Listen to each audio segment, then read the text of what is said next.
I swear to God, I was not gonna do it, I never found that race thing. It doesn't matter, next week.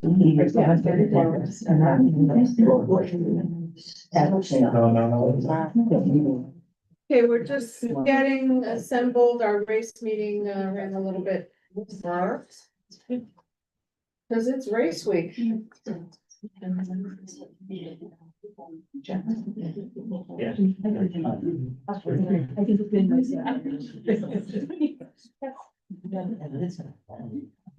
you ever watch the show Elsewhere? Oh, that's, I was looking. Just like a colored clothes. That's a. I love that film. This is yours. Yes. I like that. Oh, okay. Every, you know, right? Yeah. This tenant of mine. It took me like. For years. All set. Thank you. Yeah. Good evening, everyone. Welcome to the Lucy Robbins Wells Library Board of Trustee meeting for Monday, May 12th, 2025. Side note, just a few days before our 5K race, it's going to help this Saturday. Still time to register. I'm going to start. We're all set with the technology. We are. We've got the agenda coming up. Super. And I see we have a few people online and a few people, more than a few in the room. Thank you. Any public participation on it? Not yet. Okay. All right, then, we'll start the meeting with a roll call. Elizabeth, if you would be so kind. George Bernatho. Here. Andy Breckford. Here. Kelly DeHaan. Here. Jason Hip. Here. Anna Eddy. Before. Pam Canary. Here. Colleen Crook. Here. Iris Larson. Leanne Mankey. Here. Maureen O'Connor Lyon. Here. Chris Riley. Here. Christine Shushin. Here. Diane Sam. Here. Lisa Maston. Here. Karen Benner. Here. Sheila Rowell. Here. David Nagel. Here. And Kim Rada. Here. Excellent, thank you. I had asked, we'll just check again. Is there anybody for public participation online? And I don't see, I gotta shift a little more to the middle, sorry, folks. Make sure if I don't see you that you're raising your hand or calling out my name. Our lineup is so long, if you're sitting back, I may not see your excitement to participate. So I apologize if I miss you, but we'll go through that. Town council liaisons, we have both Kim and Dave here. Does anybody have anything they'd like to report or talk about? Wish to, Kim? Let's see, it's been what, at least 3 weeks since Yeah. our last meeting. Well, we passed the budget. I found my piece of paper. Okay. The mill rate, 39.98% raise. That's your question. What was it? Have the answer. 0.8%. Oh, that was the mill rate increase. Yeah. My question was the budget increase. That we couldn't answer on all. No, we will, we'll get an answer for you. Thank you. What else have we been working on? I hate to say it, but what's important to all of you, the budget did not affect negatively the library at all, correct? Correct. Yeah. No, we, So they kept our collections money in and everything? Pardon? They kept the money in for the collections and stuff. First time in 12 years, thank you. Yeah, and also on the agenda was, there was a public hearing concerning the Central Building Committee, whatever the name happens to be. in committee Right, review committee. there we go. And we set the date, which is tomorrow at 6:30, and then the next town council meeting will be at 7 o'clock. And there seems to be some confusion about aspects concerning the library that we're aware of. And I'm speaking for you, but we have talked that we think that it did give the library more say than other groups, but there seems to be some confusion about that because another member of that particular committee seems to be saying something different. So, Not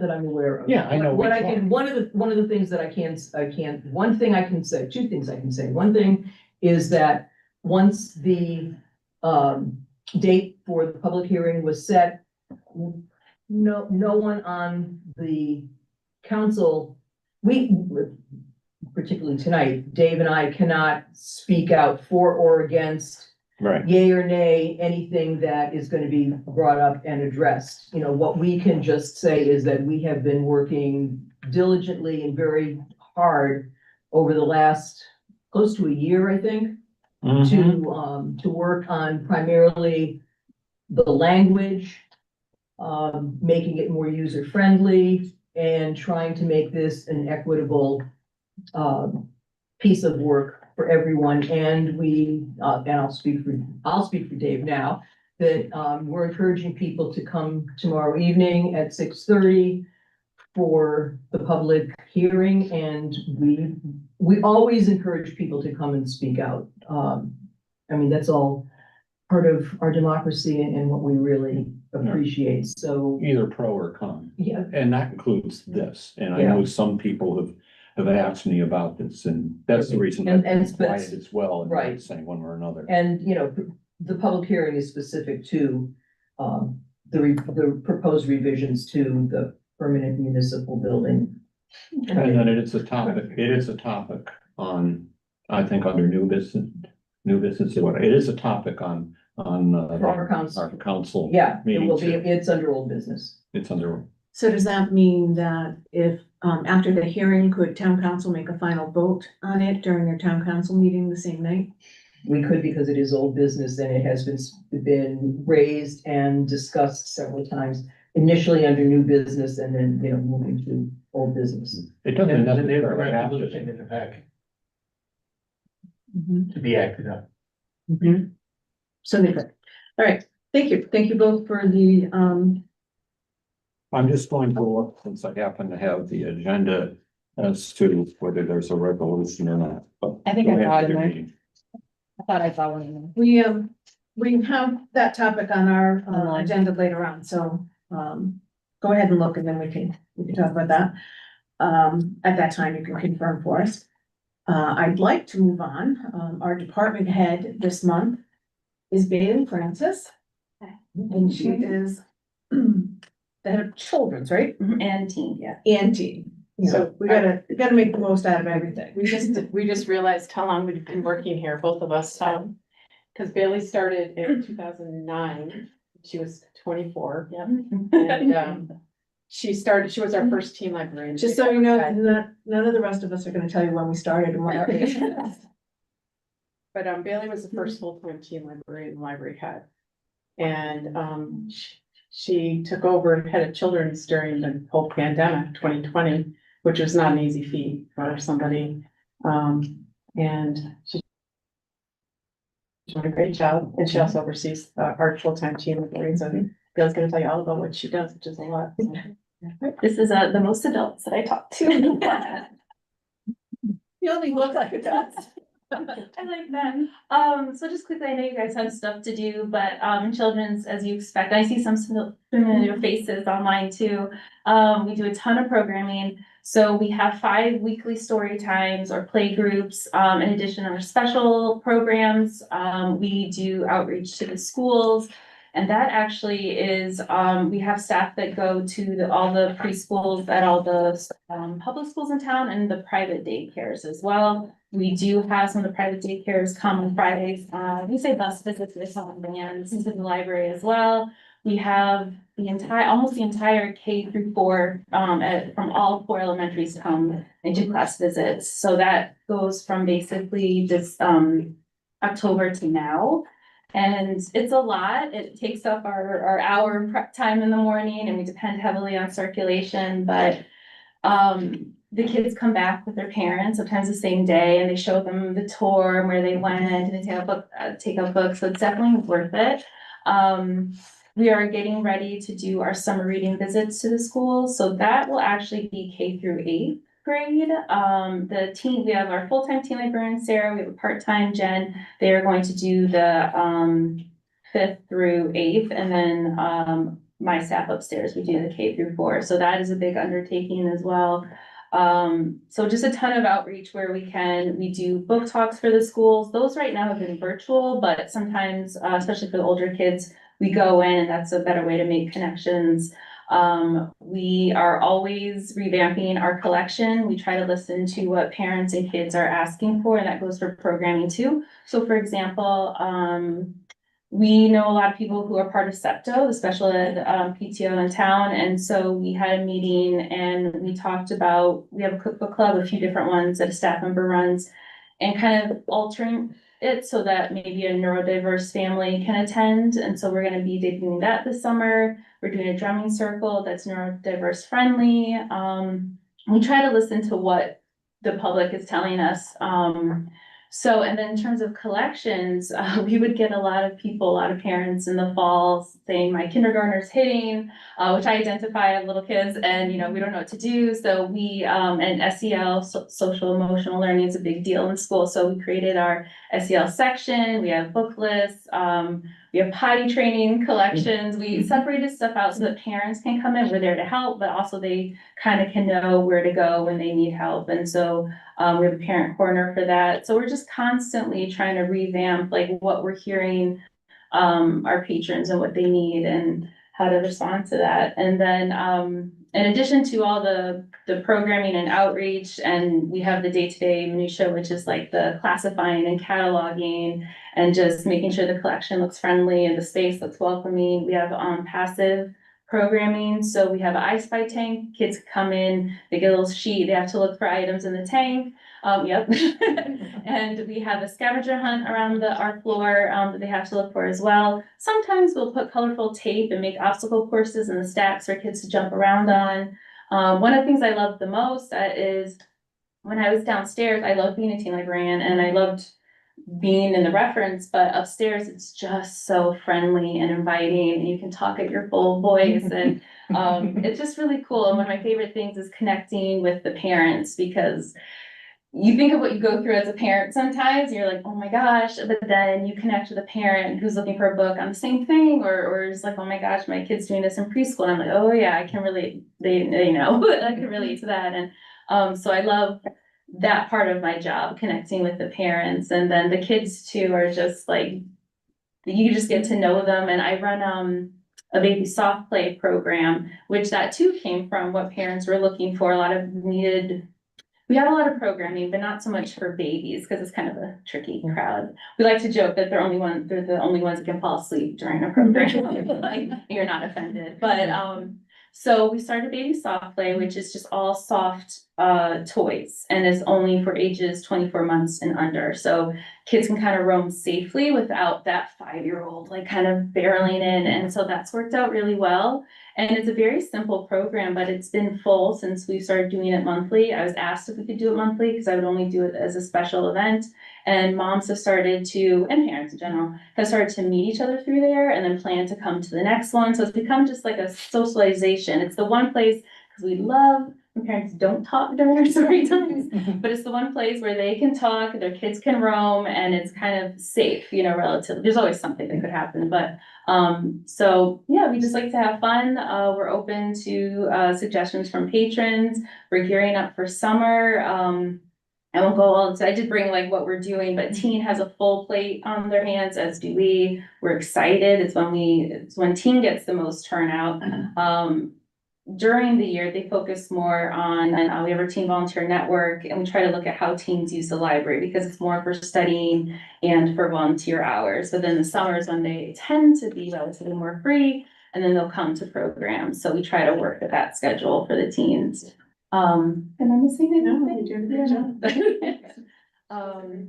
Yeah, I love it. I love working with the youth. I love my staff. They're hard workers, and we're just hoping to get through the summer. So I have to say that when you were hired in 2009 and you came up and you spoke to the board about the teen center and all of your lovely ideas, I saw you then, and I'm so happy to see that you have as much energy and enthusiasm now as you had. Nice. That's very nice. Thank you. Does anybody else have questions or thoughts or comments? I just have one question. after the Reagan Martin's tragedy, the board talked about doing something and turns out we have some sort of policy that restricted us. But we did talk about, well, maybe the children's department can do something special. Yeah, Did that ever happen? we did a couple of things. Personally, so not officially on library record, even though this is not our staff, we did send something to the family, just in memory of Reagan. And then we, it's small, but we did, well, there's a couple of things. Reagan's mom wanted to keep, it's sad, but like she had found the last book that Reagan had checked out from the library. And so it was overdue as expected. And she was wondering if she could buy it from us. So we were like, don't even, like, keep it, we'll give it to you. But what we did is we made a little gift plate, nameplate to put in honor of her with a pink flower. And so we gave that to her mom. And then we rebought the book and put the nameplate in that book in her honor. And the family's been in, so we showed them. And so yeah, so it's small, but that was our way of honoring them, because that was a horrible thing. And Reagan, right before that happened, had been to one of our teen programs, one of our teen science shows. So we had a video of her. So I think one of our teen librarians emailed, because she was laughing and she's part of the show. So she participated. So I think they sent it to her mom as well. Thank you. Yeah. Any other questions or thoughts? I just want to say thank you. And I think, one of the best things that has happened in my time with the library and the children's department is the interaction and outreach to the schools. Was when I first came on the board, that was a tentative relationship with, the schools. You know, the library, their librarians were very, protective of their areas. And so I think that's great that this relationship has blossomed Thank you. And- Yeah. is successful. I probably bugged them more than I should, but you put up with it. Leanne, you had a comment? No, I was just gonna say, as treasurer, I get little notifications for various programs and things they're doing. I'm always excited because, oh, cool. I was. Or I always hear, oh, you're the one spending money. And I would, Spend more. I'm for that. and I would just like to add that, my kids have gone to a lot of the programs of Tales for Tales. They like the Lego Builders ones. My youngest one still does, when you mentioned I Spy, I love this. My little one still likes doing the I Spy and the scavenger. I've seen you. Probably, yeah. And I enjoyed also as well, kind of helping out with one of the programs. I did the drawing for the superheroes at one time. And I know that was a pretty popular program when I was here, so. Yeah. And if you wanted to put a face with one of the grants that we get, Chris's company does the. Thank you. Actually, to that point, we have a few, so our summer reading kickoff, June 20th, there's different components to it, but one of them is the Children's Museum is coming and they're gonna have their family STEM event. So it's like 7 demos, interactive activities that families can do, and that's partially because of the grant. I'm having a giant whale come because I told me to go home, that's fine. So we're having a giant inflatable whale, it's called the Whale Mobile from Massachusetts come. We're using the senior center, kids can go inside, they're gonna learn about humpback whales off the coast in Massachusetts. I miss Connie from the Children's Museum. So yeah, that's just some of what we're doing, how we're using the money this summer, so thank you. I always get nervous when Bailey says, Lisa, can I ask you something? Ready? What's it gonna cost? Yeah. Great. Any other questions? No? Bailey, I love this line. You're welcome to stay. However, we realize how we completely understand if you've got other engagements at this park, but thank you very much for what you do Thank for our you guys very community. much for and the listening. library. It's nice to see you. I am sorry, somebody's asking for you. It's a scam call. Block the number. They're playing. Go put that phone in the car until it behaves better. Gonna dance in a minute. Hang up here. All right, thank you. Again, I think Bailey was a great find in addition to our library, and I'm glad that she's stayed with us and certainly grown in that position, so that's great. Next up is the secretary's report. We'll be moving to George Panaka. No report. Approval of the minutes. Have folks had a chance to go through any corrections or discussions on the minutes? The only thing that I saw was maybe under the facility and site section where, it talked about the grants going with the referendum. I think it was supposed to more state, you know, that you can work towards a grant, but you have to wait for a referendum to basically say that you can be approved for the grant. I wasn't sure if there was some way to change the wording. The way the wording was made to sound, it made it sound like we had to, that the grant had to go, you know, Which paragraph is we're going through? bring it up to myself.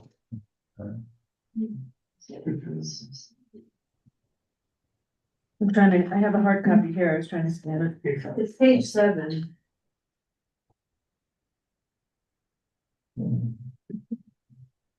This one way, so this one is good, all right. Let's see, just looking to see here.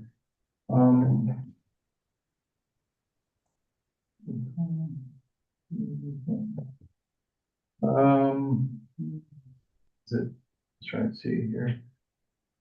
Thought I saw something in there before, and yeah, there was just something, the way it was worded was, let's see here. I mean, it was, as I said, I mean, if I find it, I can. When Joe Salomon was here. Might have been earlier in the meeting. Yeah. Sorry, I wish I had noted exactly where I saw it in the minutes, but. I suppose if you find it and find a better way to read it, we can bring it up at the next meeting. Yeah, that's Back fine. I in don't want, all of us up A here. minute. That is a note. Any other comments or questions? May I have a motion to approve the minutes? So moved, Leanne. I'll second that. Anna seconds. Okay, any further discussion? Let's see anything online. All those in favor? Aye. Aye. Any abstentions? Okay. Motion passes, thank you. Next up is the review of the annual activities meeting. May is the 5K race. In case anybody doesn't know, May is the 5K race, which is Saturday. We're hoping for a good weather. Sunday. Which is Sunday, with some setup and early packet pickup on Saturday. So that's the big thing with May.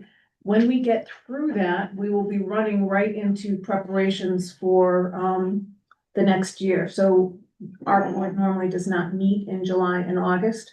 We can have committee meetings, we can have special meetings as needed. But our calendar meets from September through June for the normal formal meetings. We can always call a special meeting if you're feeling lonely, as that goes through.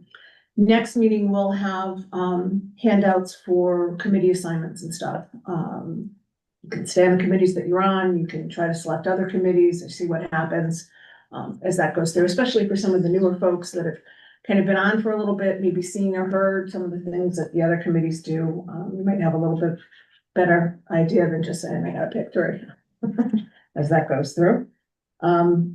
We should talk about, at the June meeting, we should talk about what a wonderfully successful race we've had. And we should also talk about our annual meeting and how we want to handle that in September as that goes through. So even though June is the last meeting, it's also the last meeting before we start prepping for what's going to happen in our September annual meeting. So just be aware of that.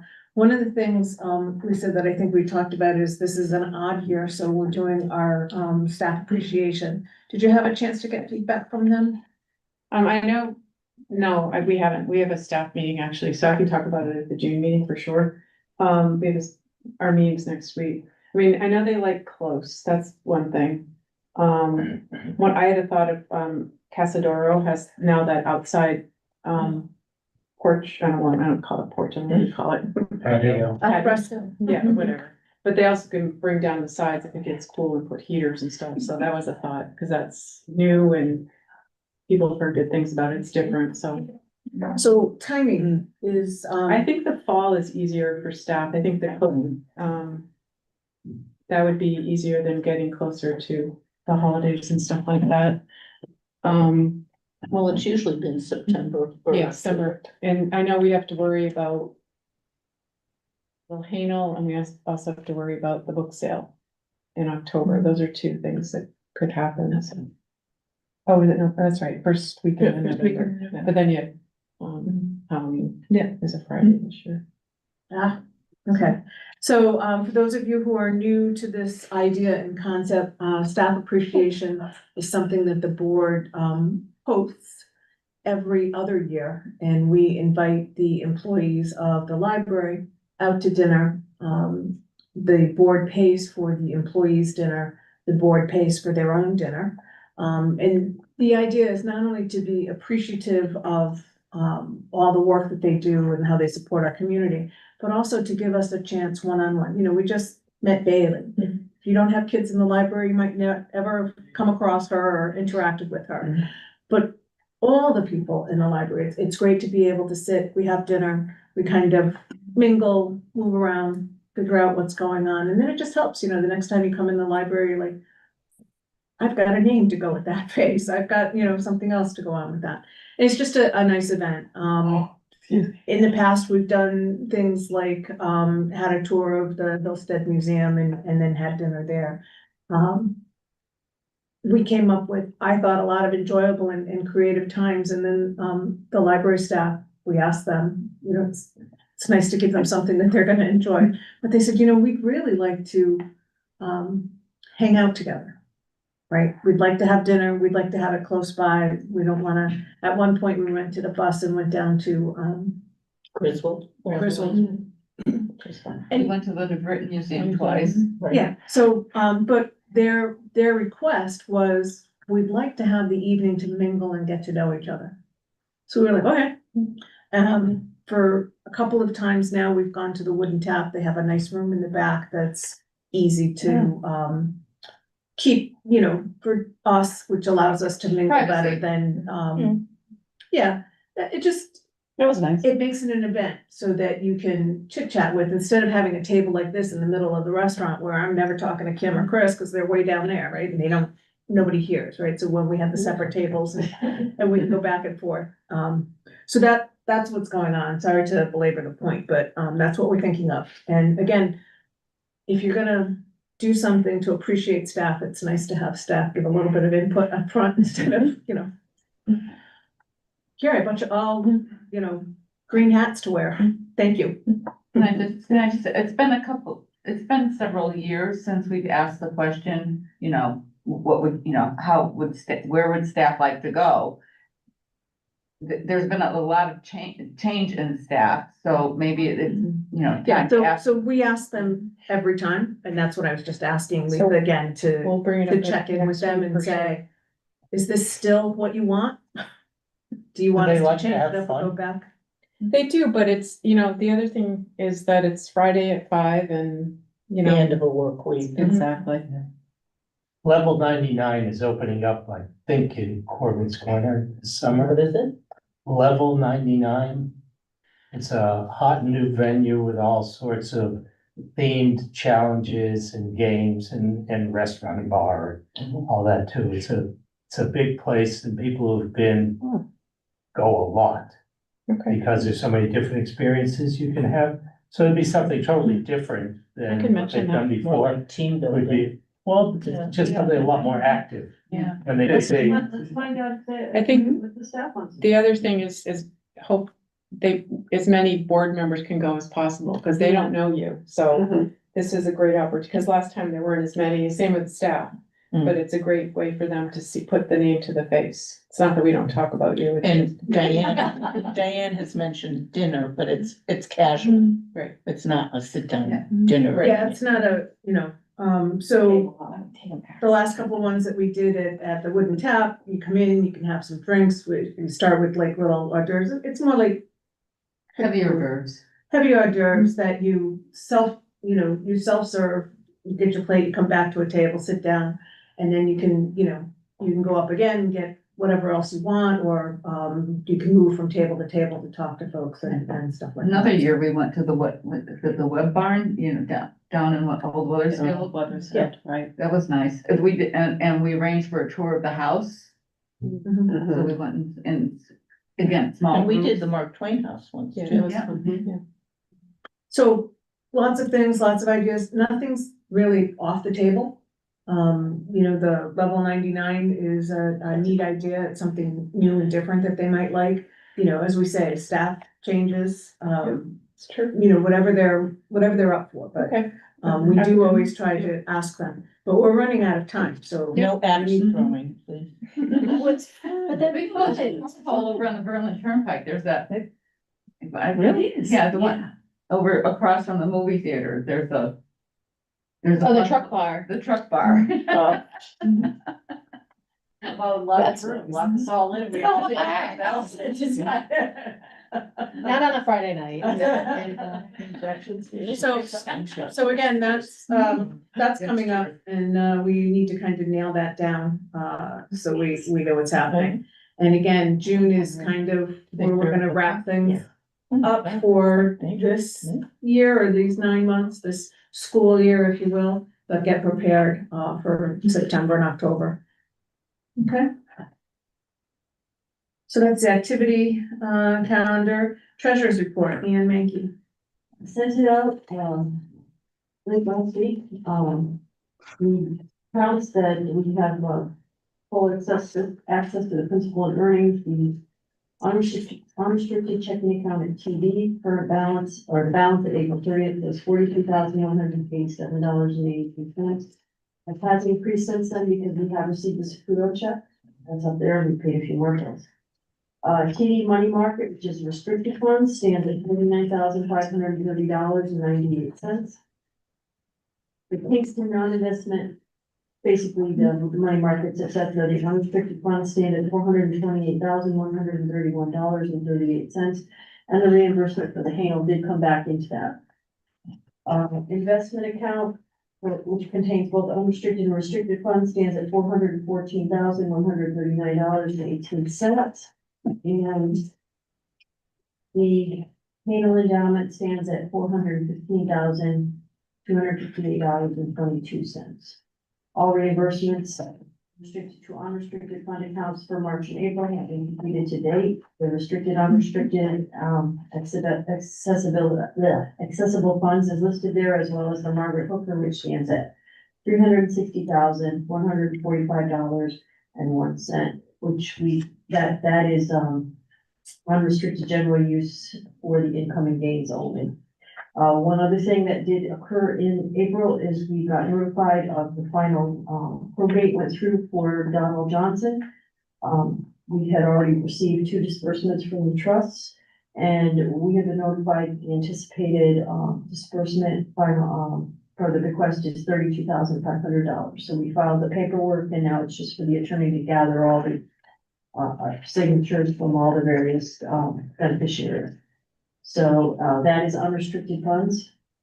I will let you know when it comes into the coffers. Thank you. Any questions for Leanne? Anybody online? No hands up. No hands up? Great, thank you. Next up is the library director's report, Lisa Master. Okay, Bailey and Julia Mazur, who is our new full-time librarian that started in March. She now works in collection management and community services with Michelle, but Julia used to work up in children's. And they actually were asked to speak at the Connecticut Library Association annual conference. They did 2 weeks ago, and they spoke about social emotional learning and what we've been doing with it at the library. And they did a great job, and they had quite a few people. So we were very proud of them that they did that. It's a big deal. The remediation, we had talked about that. That's all completed in the stacks where we had some mold and mildew. If you go in there now, the entire collection, all the biography's been shifted, and we had to shift all of our nonfiction. We had 3 people, especially Betty Cappy, Pat Renalter, and Dorothy Russell, did a lot of the shifting, but we can no longer use the top shelves along that back wall. for airflow reasons, so we had to move everything that way, and we had to go around into the regular stacks. And we ended up losing about, 51 books, we lost 51 books to mold. So we have to either, they're all gonna be deleted, but we'll replace what we can, or what we should replace with that. And the cost for that was like $1,500, so lost just to books for that. The reference staff has done a really great job. I know some of you saw their new office with their new furniture, but they've done a really great job of reorganizing that office now, so it looks great. We just got some new storage cabinets in the admin office, so we're in the midst of, once the race is over and the t-shirts are out of our office and everything else, we're gonna reorganize our office as well to make better use of the space, move files, things like that. The Friends of the Library actually gave us, they had excess funds this past year, so they gave us, the total was about 20,000. So, we gave them a list of things that we wanted to use the money for. One of the things was, if you go upstairs now in the children's department, they have a gaming table, an interactive gaming table for kids. And they had 4 new cute little stools that sit around it. Has, I think, over 30 something games on it that kids can play with. And that was paid for by the Friends. The Library Speakers Consortium service that we offer is a $3,500 ticket, and they're paying for it this next year. Excellent. We're also going to be getting a new online service called Hive Class. And it's online service. It provides short form videos to learn about their fundamental skills in sports and exercise. So people that want to learn how to do something new, they can log in and they can use these from home. We can use them in programming. And it can teach coaches how to coach a certain sport initially. Usually there's like 4 to 6 videos per topic. And they're gonna keep adding. And the one thing nice about this service is some of them don't like you to use them in programming. They're encouraging us to use them in programming, which is kind of nice. And then we're gonna use them for, to increase our library of things. We haven't quite decided exactly what we're gonna do with that. We're gonna increase video games for children's and adults. Those are really popular. We bought some technology stuff for staff to use at their workspace with the new computers they have and the new areas, and then we have a few other things on our list that we're gonna do, but that was really a nice little bonus that we didn't expect. Thank you, Sheila. And then finally, I'm sure that last month I told you about the IMLS, that the funds that were cut for the state of Connecticut, their state library, they were restored due to a lawsuit, so they're getting the remaining funds they were supposed to get. They had gotten half of their funds, they're gonna get the remaining funds, but it's still up in the air about next year, whether there'll be any money at all available for them to receive, but a lot of it, funds. Middletown has a service center, that, they have a collection, but they do a lot of services from there. That funding was cut completely. If this funding goes away, that's gone. And I told you it affected delivery services for the blind, all these other services. So right now the funding is back, so we'll get the remaining money through the end of 2025.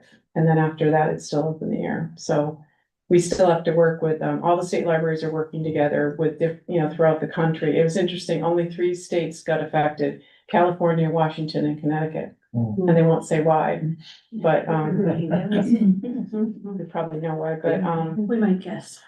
so, but they're working with the federal representatives to try to make sure that the funding, stays in place or is available. And that's it. I would just like to mention too, Lisa, just so I confirmed in my workplace, that the TRAMP grant, you can reapply for next year. Cause the period opens April 1st and runs through October 31st. So if you wanna look into for 2026, there's you can go ahead and go onto the portal like you had before. It's open now. Okay, that's great, because they were very appreciative to have that, both the teens and the children's departments were. So that's great. That's why I wanted to connect the faces earlier. The funding goes through 2025, is that calendar year, so through December? Or is it- So, yeah, Okay. or I think so. I'm not sure. She didn't say that. I'm not sure. I'd have to check. I had the opportunity to attend Newington Day at the state capitol Mhm. last week.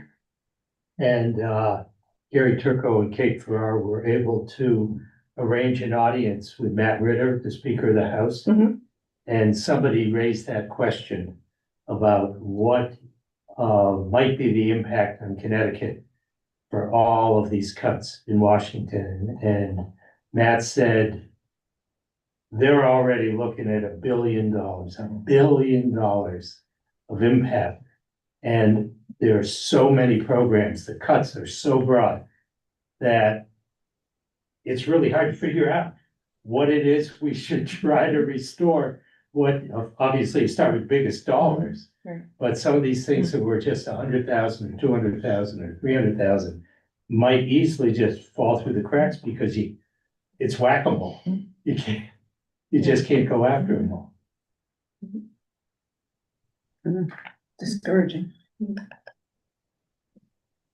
Any other questions or comments for Lisa? No? None? No? Okay, next up is Assistant Library Director, Karen Benner.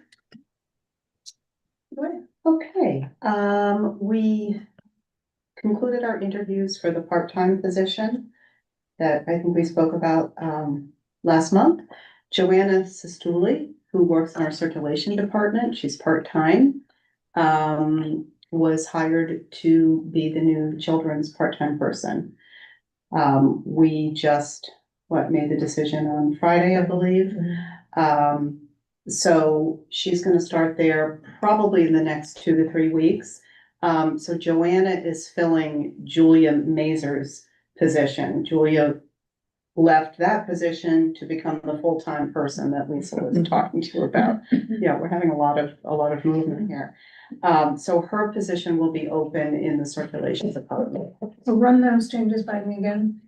So Joanna Sestuli is a 16-hour-a-week part-time person in circulation. Mhm. She is moving to a part-time position in children's. Okay, That is so a she's 19-hour. leaving circulation and going to children's. Yes, Okay, not yes. taking it on in addition to. No, not in addition to. So that will create an opening in circulation. So we'll be posting for that soon. So we have a longtime circulation substitute that some of you may know, Linda DeLitowitz. She's been with us for 9 years, I think. Like instrumental during COVID to, just an outstanding employee, has stepped up, so many times to fill in. She's leaving, so she has her daughter or son had her first grandchild, son. So she's doing babysitting and has other things that she wants to do. So she's leaving at the end of June. That's another position in the circulation department. She's a circulation substitute. Moving on, the welcome packet has been completed. Circulation department did a lot of the work. It's here. I think for those of you who aren't familiar with it, it is for new Newington patrons who are new to town. It's something that we give out. It's got a lot of information in it. It's got our footnotes, behavior policy, a lot about our collection, museum passes, friends, membership, dining partners, etc. So they get all of this. It gets switched out quarterly, I think. Obviously, we'd have to change the footnotes and stuff. So we have not, it's been a bit since we've had these available, so we're happy that they are available again. So how does somebody get one of these? Do we give them out with new library? Yes. cards? Okay. Yes, they get a new library card. And they're new to town. Our social media person, we have someone in the library, some of you know Michelle Patnote, I think, Leanne mentioned her earlier. She has been doing a great job with our social media. We have gotten a number of compliments from patrons in writing, via phone. So she's also the one that runs the Tech for Lucy, the one-on-one service. Just, you know, really has done a great job, with both things. She had a couple highlights in her monthly report this month, and so it was an Instagram post that she did actually about the race, promoting the race, promoting Bill Rogers, and there were almost 7,000 views on that. Wow. Incredibly creative individual, so we're really happy, so, with her work. So if you need any one-on-one help, or if you want her to promote something, you know, that, you know, she's doing a really good job. I think that is it for me. Thank you. We have a lot of apartments that are now being leased in town. What do you think the receptivity would be from the management companies that run those apartment complexes to having a stack of these welcome packets on hand to give out to new tenants? Yeah, that's a great idea. Do you have their names or contacts I or do not. anything? The town planner does. I was gonna go along with that though, Karen, you had mentioned everything that you give them when they apply for a new library card, but how do you know that they're a new, you know, resident of Newington? Well, if it's a renewal of a card, Yeah. they're an existing resident, and it's a different process. It's much less involved than if you're a new to town. And staff are really good about asking as well. You know, if somebody is at the reference desk and, you know, they're talking to reference and they know that they're new to town, you know, they'll refer them up to circulation and, you know, for them to get a library card and get the information. Hi. So you rattled off a whole bunch of things in there. One of the things you didn't mention was the ways to give brochure. Is that in the welcome packet? I do not think it is. Okay. We will put it in there. You wanna hit them up moment they arrive? Yeah. You never know. You never know.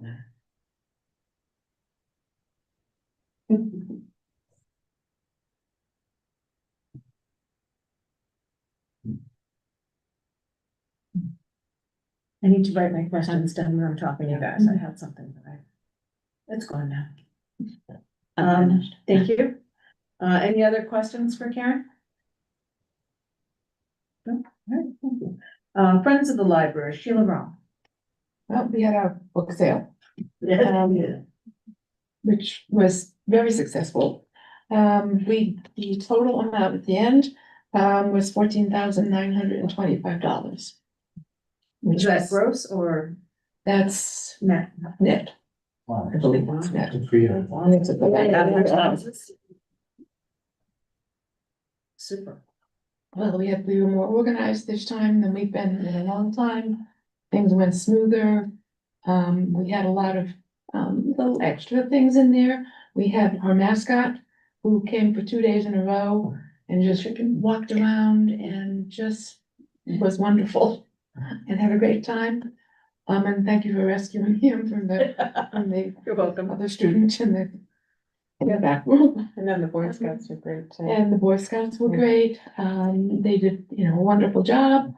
They're getting used to us now, I think, and they know what they're doing, but, you know, it was fun. It was exhausting, but it was really fun doing it. And, a lot of the extra things, the puzzles, we had like a gazillion puzzles and almost all of them went. Wow. I mean, those sold, Lisa's, your materials, the craft stuff, went.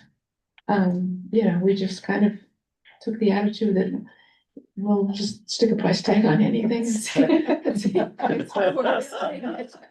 That works. Thanks. I don't know where they put that in the salesman, how to do guide, but yeah. But even the old, we had a set donated several, maybe a month or so before the book sale, of very old books, like 1800 kind of. And, you know, with those, you don't know whether they're worth anything, they're not worth anything. We reached out to a couple of, people. And, we actually had a rare book dealer from Deep River who came up and looked at them. Wow. He took five of them, I think, on consignment. Where if he sells them, we get 73% of. Awesome. Wow. Which he does for a couple of the libraries in the state. I would love to get him up to talk to people, because he enthralled us for 45 minutes on watermarks and this and that, and what you look for, and a reprint isn't worth anything, blah, blah, blah. You know, he just was wonderful. But all of those went. You know, that we put very low price tags on them, because he said they're not worth anything, but they went. They look nice in the bookshelf. Yeah, they did. That's great. I did have a question, because I know, me and my oldest had come to volunteer, and then we had to leave suddenly, but, was there did we figure out what the confusion was with the, book sale ending at 3 or 4? Because it seemed like there were people who saw somewhere that it was 4 o'clock that it was ending. There was Yeah, it was a misprint. Oh, okay. We stayed open till 4, Okay. even though Yeah. normally it's 3. And we had the nonprofits, they were able to come in at 3 and take what they want. Okay. So, and the teachers, we had a couple of Yeah. teachers who came in and they could take what they want. And we just let them start at 3. Great. I just wanted to say thank you for letting, me take the large print. Bel Air residents are extremely happy. Nice. Super. Right, any other questions for Frank? No? Thank you. It's so much hard work. I happened to be driving around with, an older person, and I had some books to return, so I brought them to the book shop, and they said, what's that shed doing out here? What's that shed doing out here? And then I went through the process that the Friends group goes to, right? Patrons drop off books, you pick them up, bring them down to the basement, then you bring them out to the shed, then you bring them over to the senior center, then you bring them, you know, you either bring them back or donate them on to the next level. So she's like, that's a lot of work. We get some very strange, we were taking the tables, because we had some of our tables in the shed, but we take across the street. So we had 2 trucks, so we filled the one truck, went across the street, we were getting them out. Sally and I were getting them out. And this gentleman walked across the parking lot and said, "Hi, what are you doing? Can I help?" And it turns out he's the group, the Scout leader. scout leader The other scout. for the leader. others. And he came back on Sunday And too. he came back on Sunday, and he just said, anytime you want, we got his Get number. his phone number. Yeah, we did. name was His Tim. name was Tim, yeah. Apparently you have to be a Tim to be a scout leader in Newington. All right, great, thank you. Any questions for Sheila or Friends? No? Thank you.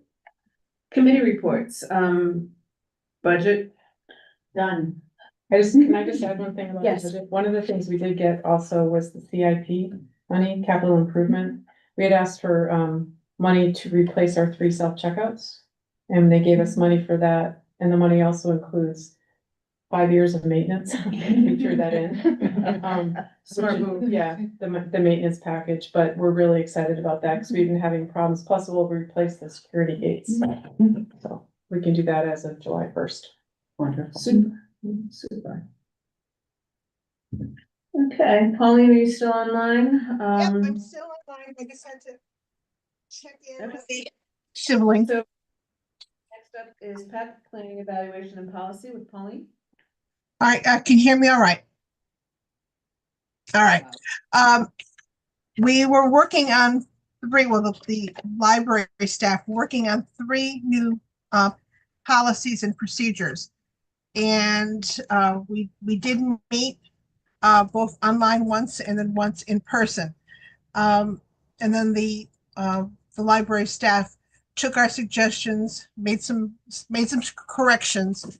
And what I've done is I sent emails to all members, one email to just the PEP committee, and then one email for the people who are not on PEP, which are very few. And I went through it. I couldn't find any errors, and I'm tend to be one of these nitsy picky type of person. And what happened is Lisa had sent me both a PDF file and a Word file. I just put Word and I copied it, and it came out with all these errors. So I called up Lisa, and it turns out that for some ungodly reason, whatever I've got on my Word is not the same, but a PDF came out correctly. So we didn't have, I was going cuckoo because the numbers were the wrong size on throughout the document. The lines didn't line up. And then I looked on the PDF and everything's fine. So it just so happens that I'm old fashioned on the word programming. But I think the three policies, behavior, the policies for meeting room usage, and the request for review of library materials policy. The all three sort of had to be tweaked. Things have changed. People come in and they think the library is a social gathering place. So you have a behavior policy. People came in and tried to use cameras to harass patrons. So we sort of tweaked stuff so that things will move a lot smoother. So all of you should have in your email the three updates. And I didn't have attachments. There's no attachment. I did this afternoon. No, this afternoon. No, I didn't. Nothing. There were no attachments, Pauline. Ah, okay. It was a forward from Lisa. There should have been three. So it said on the bottom of the page, Yeah. the items that would have come, but there was no attachment. They Okay, weren't there. okay. The list was there, but they weren't there. But they're not, they didn't. All right. Right. If you forward it, Pauline, you needed to say include attachments. Attachments, yeah, okay. So I will re-forward with attachments. And just to go through it, if there's any questions you might have, we'll be voting on it in June. And excuse me, I'm losing my voice. The other policy and procedure we're working on is the emeritus, and that's still being fine-tuned to get a possible emeritus position on the library board. But that will be ready in June to be discussed, and then if I can get it done way ahead of time, we can discuss it before the next meeting. If not, it'll be voted on in September. But I will find out why it didn't forward. Is there any? If I, What? I was gonna say, if I could just ask folks, when you get the email with the attachments, if you could go through it and prep for any questions for our June meeting, because I think some of these policies really need to get put in place. So if we can put that on a fast track rather than getting back to it as late as September, I think that would be appreciated by all. So as we get that straightened out, just kind of flag it. Yeah. Just in regard to the emeritus position, we are coming up on a new year for nominations, so it would be good if that could be in place as well. Yep. Okay. Very good. All right, thank you. Any other questions or comments for Pep? And Pauline, anything online? Nope. Okay, thank you. Investment, Kelly DeHaas. So in each of the accounts, we've regained a small amount of the market value we lost the month before. Although we are by no means back to where we were at the end of February. I'm hoping we keep going in the appropriate direction. We'll find that out as it goes. I'll talk to Dean, maybe I can do a mid-year conversation with him, see how it all lands in another month or so, yeah. Let a few more things shake out. Okay. Kelly and I did talk to Dean, and it's been facilitated now that we can have some transfers between funds, much like what we did with the Hano this month, so that it can reimburse, so that we're not playing constantly with having the checks to come into the bank and then we have to reinvest. Yeah, or come into the. We have an internal transfer mechanism that we established Okay. at Kingston. Sorry, I So wasn't really clear. so instead of having to cut a check from one account and then deposit into the other, we can give Dean direction and he can take it from one account and just internally switch it over same day. Okay. Makes sense. Any questions for investment? All right. Thank you. Thank you, Kelly. House, as you know, we had the mold situation in the back that seems to now be under control.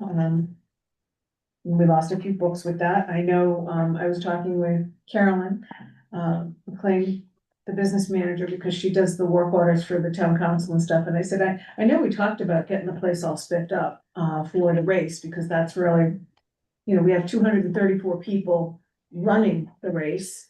Friends, family and stuff are here. So this is the time to make sure that this whole Mazzicoli way and, you know, the parking lots and stuff are a little bit more sparkling. Of course, at that point it had rained for 4 days. And I said, if it ever stops raining, if you could just, and even if it doesn't, if you could just, you know, kind of remind them to look at the weather forecast and that the race is this weekend, because, you know, so much of landscape care and outdoor care is weather dependent. But if it's possible, we're hoping to have that tuned up and spiffed up. You know, all this pollen that collects and all this other stuff that can be cleared up would be greatly appreciated. Leanne, I'm not sure if you and Joe have met about the curtains, or is it? We had a discussion, we didn't wanna have, I wasn't sure I could get things made for the race, so we left it in place for the race, and then he's going to take them down, and hopefully we're going to be able to either utilize, or he can rebuild the same kind of racing behind, so I can remake the curtains in here. Okay. She asked me to put a work order in next Yeah, week. but we waited, we didn't wanna have it, so it, cause we're not sure what it looks like, and I didn't know if it would look nasty if we took those It out. will. I'm kinda erring on the side as it would. Yeah, okay, all right, good. So that's also moving along. Other than that, it's open work orders. It is the time of year that I start kind of nagging about trimming of the trees, not that it happens early spring, but my overriding concern is always the arborvitaes at the end of the line. Those were the ones that were replaced. And those seem to grow faster. I don't think they're the same slow growing arborvitaes that were put in along the rest of the line. So that's that, along with the general maintenance for outside that we do. I think we've been making good progress through our checklist. The one other thing I mentioned is the wallpaper and the staircase going up was mentioned in the walkthrough, and that's it's not only beginning to show wear, but you know, as the glue kind of comes off and as there's rips, I can't see us really, I mean, that's a big job if we can't preserve what's there. So we're investigating, maybe getting some, plexiglass to put as an angle, as like a kick plate over the wooden thing in between the handrails and stuff. So if you're carrying bags and things up, bumping up as little kids go up and down, you know, we've got some kind of protection for the 1988 wallpaper that is currently still trying to hang on. So that's one of the projects that we're looking into among and beyond regular maintenance, just so you know. Lisa, you mentioned that you lost $1,500 worth of books on that top shelf. I presume you have no budget to replace them? No, I mean, they would come from our regular book budget. Would you consider the board replacing it? I would wait because we're at the end of our fiscal year and we might have extra money to be able to do that. I mean, there's been an issue this year with one of our vendors getting books. They're not getting them from the publishers, so we just found out a bunch of our back orders, they've canceled them all, so everything's slowed a little bit. So there might be extra money this year because of that, because we won't be able to necessarily get them in time for July 1st, so I think we could wait and see, and then if not, we could ask you for that, but I think right now we might be okay. This is the way everything's working this year. So keep us informed. We'll see what what happens from that end? So insurance doesn't cover that? They didn't No, pay it didn't meet insurance? no, it didn't meet the, whatever. The threshold, the deductible? Mhm. Okay. I ask, you have to weed, right? You have weed efforts. Mhm. Would any of those, Yeah, that's why I was saying whether we because will replace, you're gonna replace the ones that are circulating. There's also a core collection you should have in your collection. That those we would absolutely replace, but I'm sure there are some that probably needed to go anyway, either because of the condition or they just weren't circulating. right, So Dorothy's making that determination right now with the. So it won't be a books. one-for-one replacement? Not necessarily, no, but the difference is, the cost of books has gone up for sure, so the replacement cost might not be the same, but you're right, some of them would have gotten weeded. mhm. Thank you. Try to source them somewhere other than China. Mhm. Alright. So that's what I have for house unless there's any other questions. No, anything on mine? That's an internal arm, so it gets hard to see on this. Alright, facility and site, Chris? Ryan? Yeah, so we had our LARC meeting on April 24th. There were several things that we discussed. One of the things was, as I mentioned before, LARC funding was used for the structural engineer. They had indicated, I think, that the report, they had requested the report by August 1st. So that's, that's still proceeding forward on that. There was discussion about the disbursements of LARC funding since 2016, just to kind of get an idea. It was, spent on like feasibility studies, the architect, cost estimation, and now the structural engineer. But just to kind of give us an idea of what we've, over the past, almost 10 years, that have been spent on from there. Which is how much? Well, back, I have it. you have it right there? Yeah, Different. your papers. You asked about my bag lady, there we go. We got, we had some monies that the council attributed from various projects prior to LARC. But when LARC came into play in 2015. We received $100,000 to fund, and that's done 10 years of double feasibility studies, various plans, et cetera. And if I recall correctly, we, after the, engineering, we're down to $8,300. 8,400. I do have that number written down. So it was 8,400 after. But it was 1,000 that was put in place for LARC. And that's what has been utilized for these various costs. So it's down from 100,000 to 8,400. In 10 years. In 10 years, yeah. I mean, Andrew Berman, I think, was 50. Over the course of the last 40 or 50, over the course of the last 7 years, 6 years, whatever we've been dealing with him. And Leslie Berger with the various studies, those, and then we had an outside cost from SMC, which was the contractor that Andrew Berman provided his information to, so they could generate the cost estimate that was put forward in our proposal. So all these things cost money. And also keeping in mind that, this building committee that we had, it's been for 10 years, versus, it's usually a couple of years that you're. With the inception at 2015, $1,000 was, the idea was that we were gonna go to build it 2017 or 18. Right. Everything $1,000. $100,000. $100,000. Sorry, $100,000. Sorry. I know what I'm saying. I just expect everyone else to know what I'm saying. So we talked about the disbursements. We confirmed with LARC that since sufficient funding was not in place, that we to review options and designs. That at the time we weren't going to be presenting in front of the town council with the various options because, the funding needed to kind of come first to be able to re-examine, what we had for options for that. Because I know initially there was talk about May, June, presenting in front of town council like a second time. Just with, possible options, reasons why we would or wouldn't be doing phasing, that sort of information, but we need our expertise, our experts to kind of help us, re-examine that and be able to provide that. So at that point, we had decided to push off because that led to the next thing was that we confirmed that pursue the referendum for November 2026.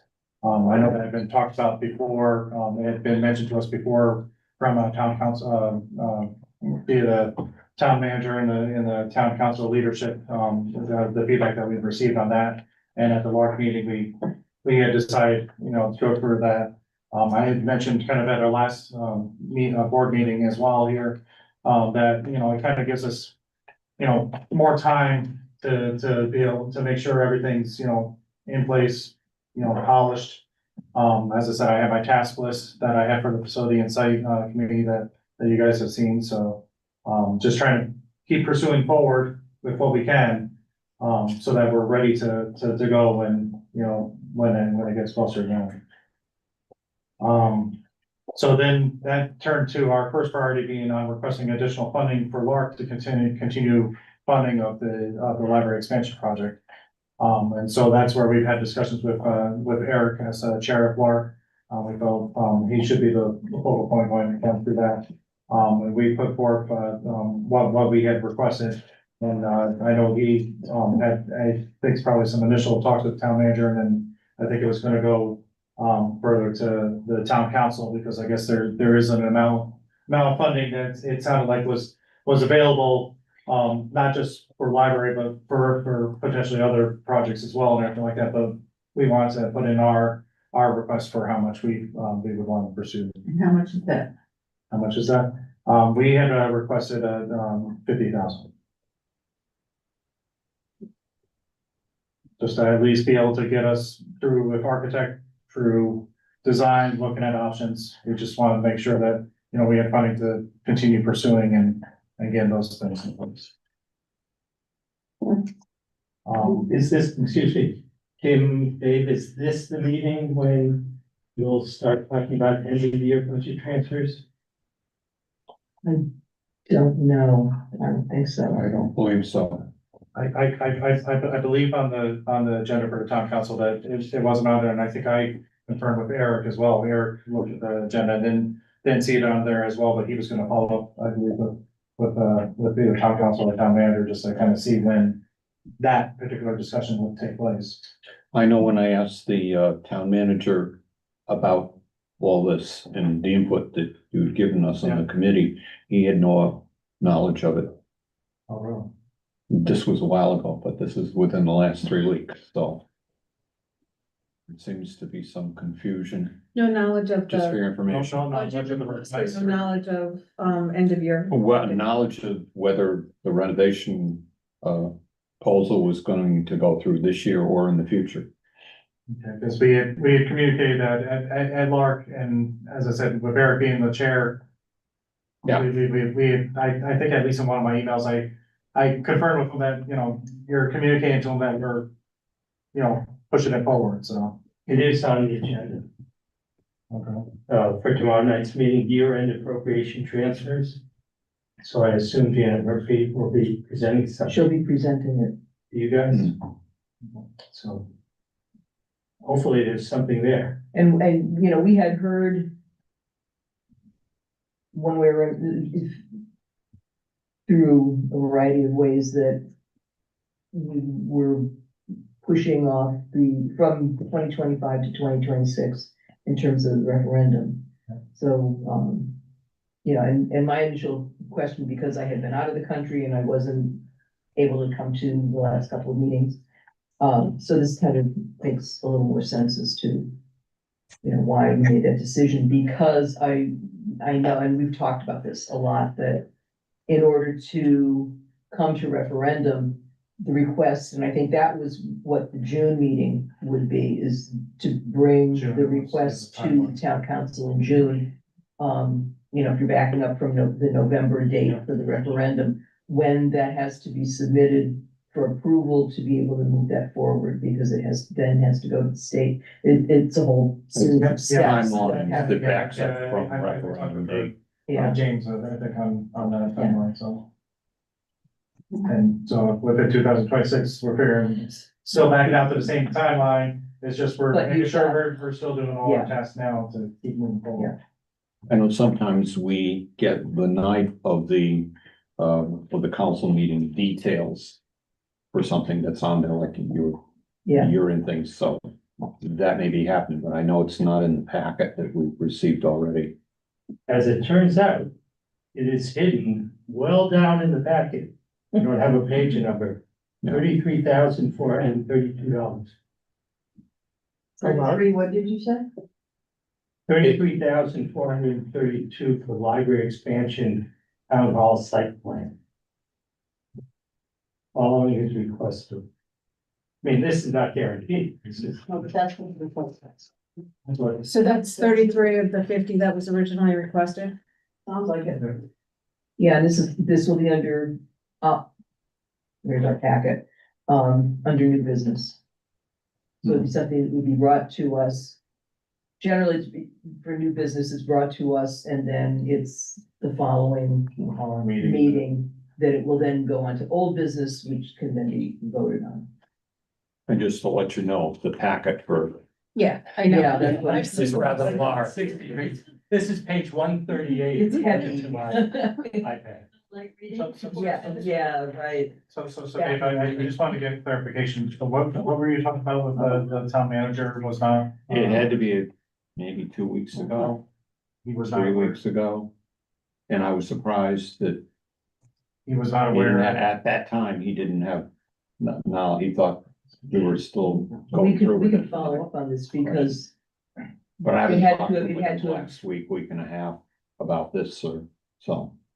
this, I mean, agenda setting is the week before the council meeting, so Right. agenda setting was last Tuesday in order to come up with the agenda, so we'll follow up.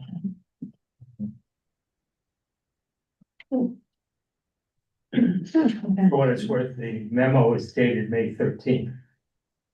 Which is tomorrow. Tomorrow. I don't know when it actually would have been on the town manager's desk.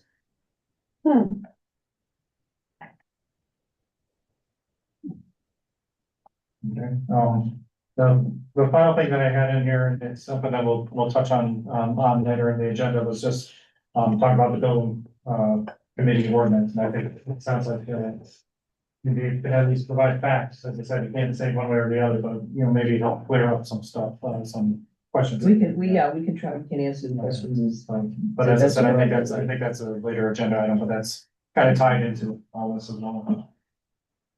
Okay, thank you. Any other questions for Chris? No? Thank you, Chris. Fund development, Anna Eddie?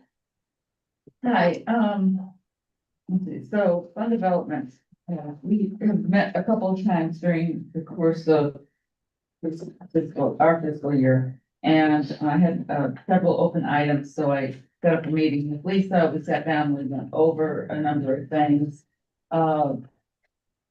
Lisa came up with a brilliant idea.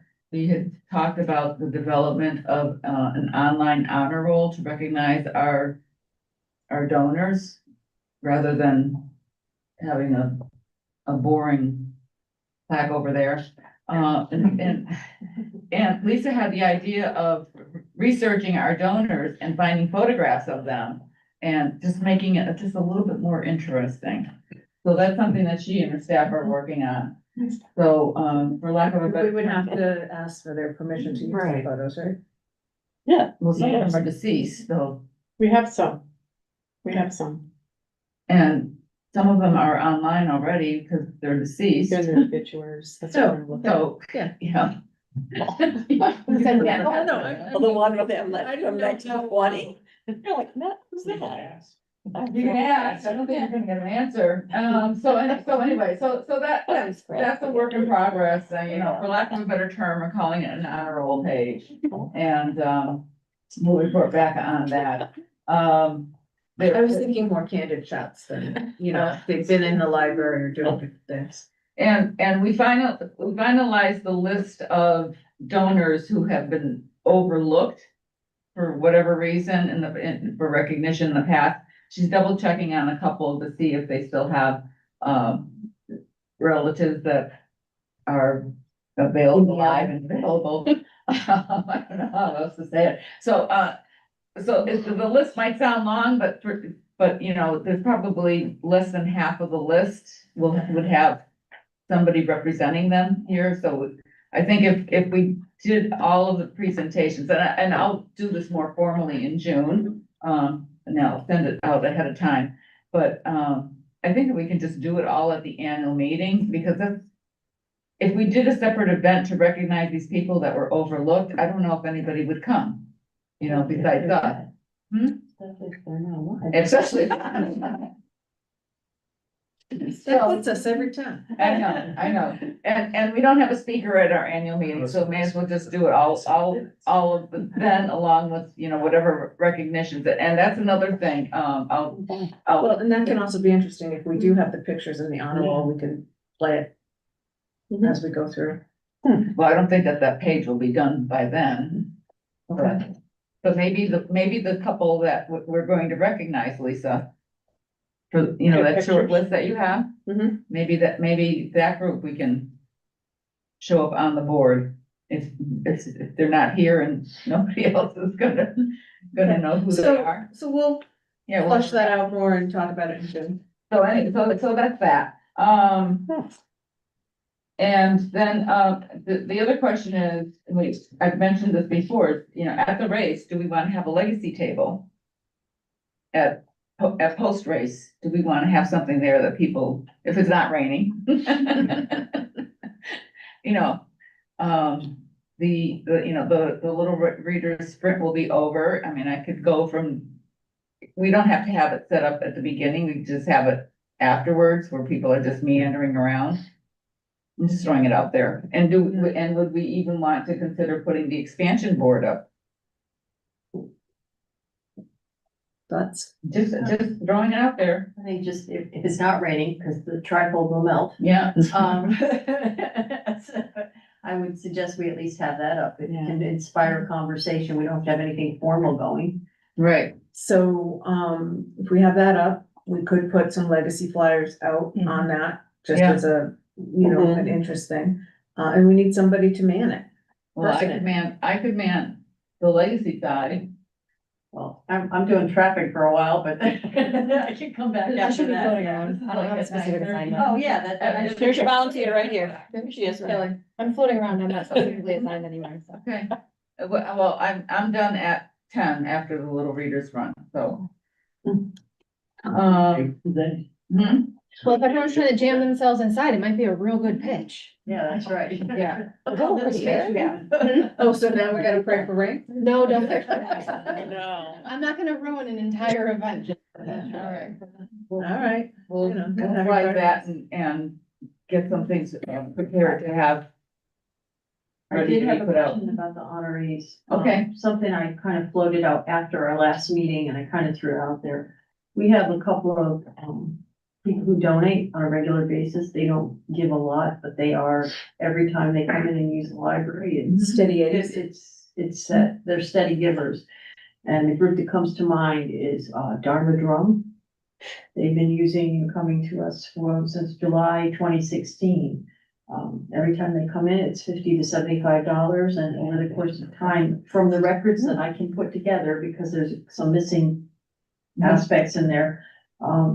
Until, as of last September, they were up to 2,300, and they've given a couple of more checks since then. Can they qualify? But I just can talk about that. Yeah, but those are the kind of things that maybe we should look into, people who are steady but not so large. Yeah, that's fine. We can talk about that and just add them to the list. And that's it for legacy. Okay, thank you. Nominations, Maureen, next month you'll have paperwork to pass out. Yeah. Okay, June. so, Annual meeting, yeah. yeah, so again, that's the nominations for officers. Think if you like an officer position, if you are a corporate member, you could become an officer position. And also asking the corporate members if they wish to continue Anybody with a term. with an expiring term. Yeah, with an expiring term. Mm, Okay. So more to come on that in the June meeting. And then communications, George. Not much to update, but I do plan on having a meeting later on in the year to start talking about how we're going to communicate the new library going forward. Great. Thank you. Remember, you guys are gonna hate me for this next statement. Committee meetings can happen in the summer. Depends if you can line people up. Okay, so any questions for communications at this point? I don't wanna cut you short, George. No. Okay. Old business. We talked about the library 5K road race. We have our packet pickup people going on. We've got our rain and our shine programs. Anybody have any questions right now about that? What's going on? No? Okay. Diane, did you explain to the board what we discussed? In case of rain? To the entire board? Did, Andy, are you gonna be at the race day? I will not. So the entire board was at the race meeting, okay, except for Andy. anytime. So I don't think we have to go over that again unless anybody has questions. No, okay. Thank you. It's 8:30 now, so I'm trying to look. Open board positions. We have two. One is a corporate and one is a Republican? Yes. Republican. I believe I stated it wrong in the last meeting, so I wanted confirmation. So again, anybody knows anyone who's interested or you feel would be a good fit, please reach out to them. You need other people to reach out to them and tell them how much fun we have here. Let us know. We'll do something from that end. I think I see Anna's hand raising. Anna? Well, no, when you're done with the board positions, I've got 2 questions under old business. Okay.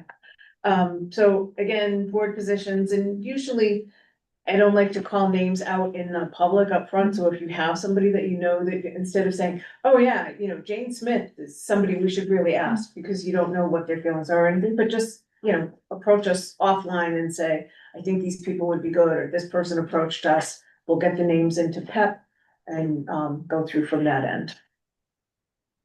All right, that was the end of old business. Anna, what was your question? Well, there's 2 things. On the agenda, there isn't, the Hanel event is not listed. I don't know why it got dropped off.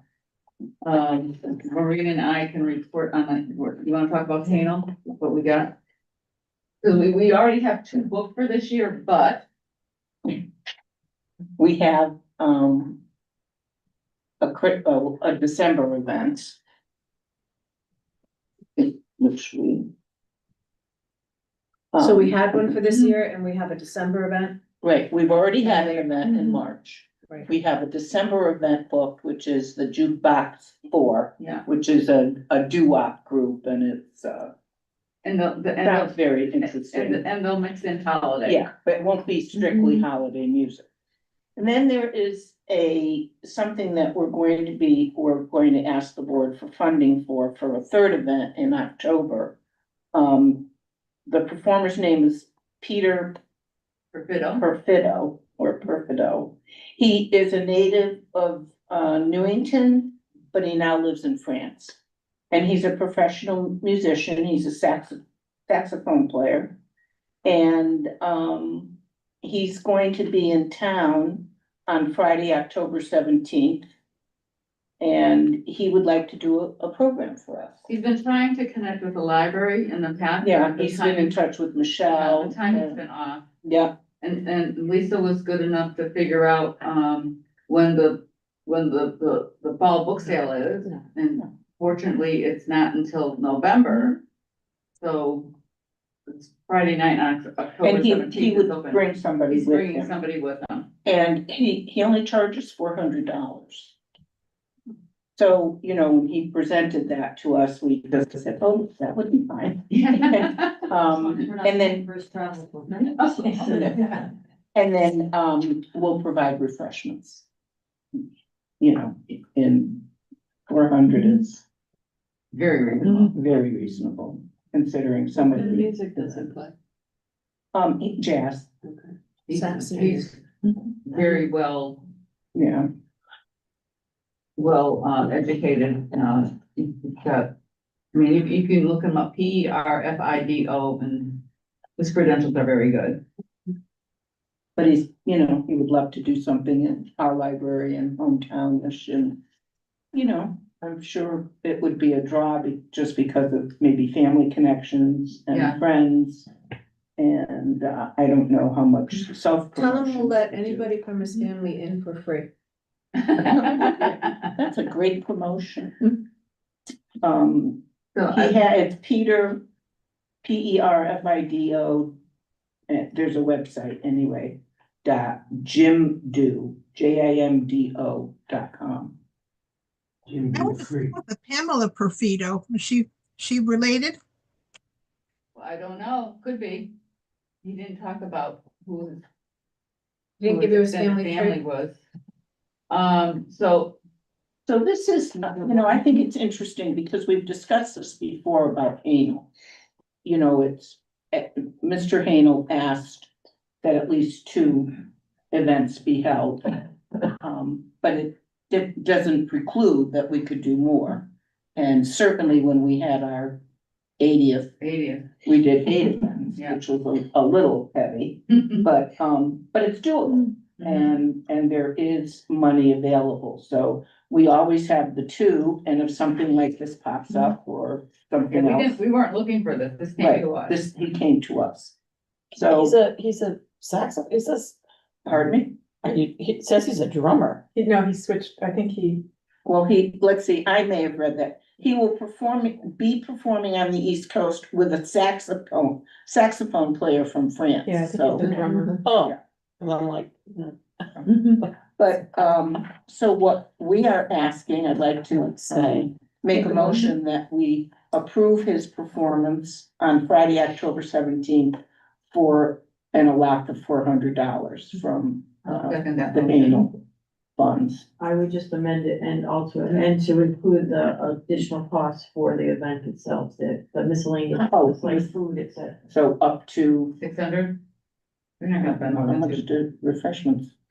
Well, just to give you a cost on the Celtic, that was $500 to the, performer, and it was another $135. Okay, so up to $600. So, I make a motion that we, allow up to $600 for this October 17th annual event featuring Peter, I would say Perfido, but. Also. Any further discussion? No? All those in favor? Any opposed? Nothing on mine, looks like, passes unanimously, thank you. I have one other question. Under old business, please. Go ahead. At some point, and I didn't go looking this up, but at some point, you know, we got very busy and distracted with all the expansion stuff. And now that that's kind of pulled back a little bit, still moving forward, but not the same pace. I think that the conversation about a new sign on the corner, an electronic sign, kind of fell through the crack. Does anybody remember the conversation where we left off with that? So I believe where we left off was Andy had some conversations with town hall. And, I was gonna approach the lawyer, had not approached the lawyer on that yet. In terms of, do we lease the land around that or what could we do? I had some initial conversations with the town manager and stuff, and everything came down to who's paying for what. And we didn't go forward at that time because we were doing a push on the renovation, preparing for that Right. and doing all of that. So that has stopped at this point.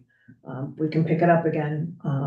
The last conversation or thought that I think we had in terms of descriptive terms for people that are here that may or may not be used to the sign, it would be the bottom part of the sign that would go electronic so that we could put up notices. We wouldn't be taking down the existing sign, traditional look of the sign and making it an electronic display. Okay, more like a ticker tape thing? We would have something on the bottom, which is now a real pain in the neck. Program it anyway. Oh, okay. Right, which is now a pain in the neck to go out. No, I. Think of, 1,000 years ago when gas cost $1 and then it would go to $1.02, right? And the guys would have to get out there with the long poles and do that. Well, that's like this, only you're on your knees and you've got the keys and you gotta unlock it and stuff like that. So to be able to say book sale coming up this week, children's, summer reading, stuff like that. So if the lower portion of that could be electrified so that it would be easy to update and give those messages out, we'd still have that traditional sign. We're not looking for a sign like what's in front of the high school or the fire department. Okay, It would be a programmable okay. insert at the bottom. So what do we have to do to get that You have to come up with the conversation money. going? Well, We the gotta money get, is the big issue. That was what I we've was gotta asking. get, we've gotta figure out where funding would come from. We've gotta figure out what the cost would be. And we've gotta figure out if we can actually go ahead and do that. If we would get permission just to put that in place. Because Where would who the would- who would approval be, come, from the town or from zoning? Zoning. TPZ? Well, didn't we not go to the attorney with it about the easement question? We didn't go to the attorney with the easement requestment. I got sidetracked with other things at that point. So would that be the first thing to do next? I don't know that we really need an easement because in talking with the town manager, they weren't sure that we needed an easement to do that. And the question before we could go farther was where is the money coming from? Because there was no money in the. But we don't know how budget much we for it. need. Well, we have an estimate. Oh, we do. 15,000, I think. It was Those are around higher. 20,000. I would You're bet right, it's probably closer to 25,000 now, given Wow. inflation. In a year? What's that? In a year?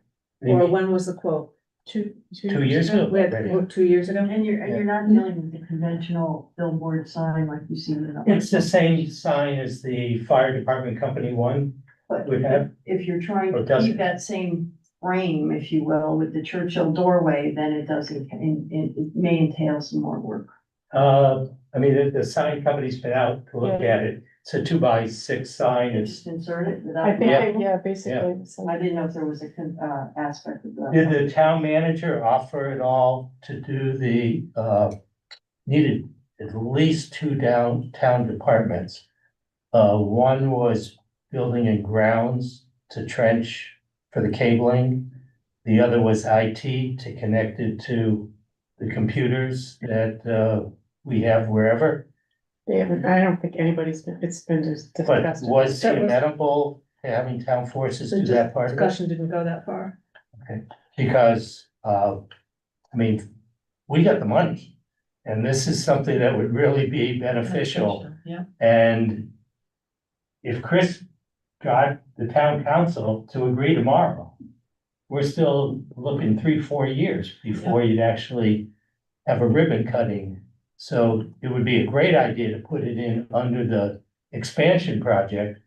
But the reality is we could use it now and, The reality is we don't have an expansion project date. yeah, so I think we should move forward with it. Me too. I don't know if the town manager spoke with Paul Dixon, the town planner, who came up with the idea of the easement to be able to get it through TPZ. The town manager, being new, may not even be aware of the limitation. And the whole reason for the easement was to make a little area around the sign, town property. The town would have an easement which would give them the right to replace that sign. They already paid for it, right? They paid for the last sign, erected it, maintained it. But officially for TPZ purposes, zoning purposes, they don't have a right to that property. So with an easement, it gives The them, way you're speaking is completely accurate. it is absolutely accurate. Checked it with the town attorney. We have a draft easement. We just need to I get. thought the easement that I had was from you, not the. That is town attorney. correct, but I do my homework too. I So- think it sounds like, it sounds like now might be a time to We need to figure out- look into it, but we need to get a little bit more information, I think, before we can proceed with it. I just wanted to take it out of the No, doldrums. no, and that's good. And by the way, if you're gonna go to TPZ, July and August are the best times to go. Like that. Nobody's paying attention. Oh. Okay. Okay, anything else, Anna? No, I'm good, thank you. All right, thanks. Anyone else on old business? No?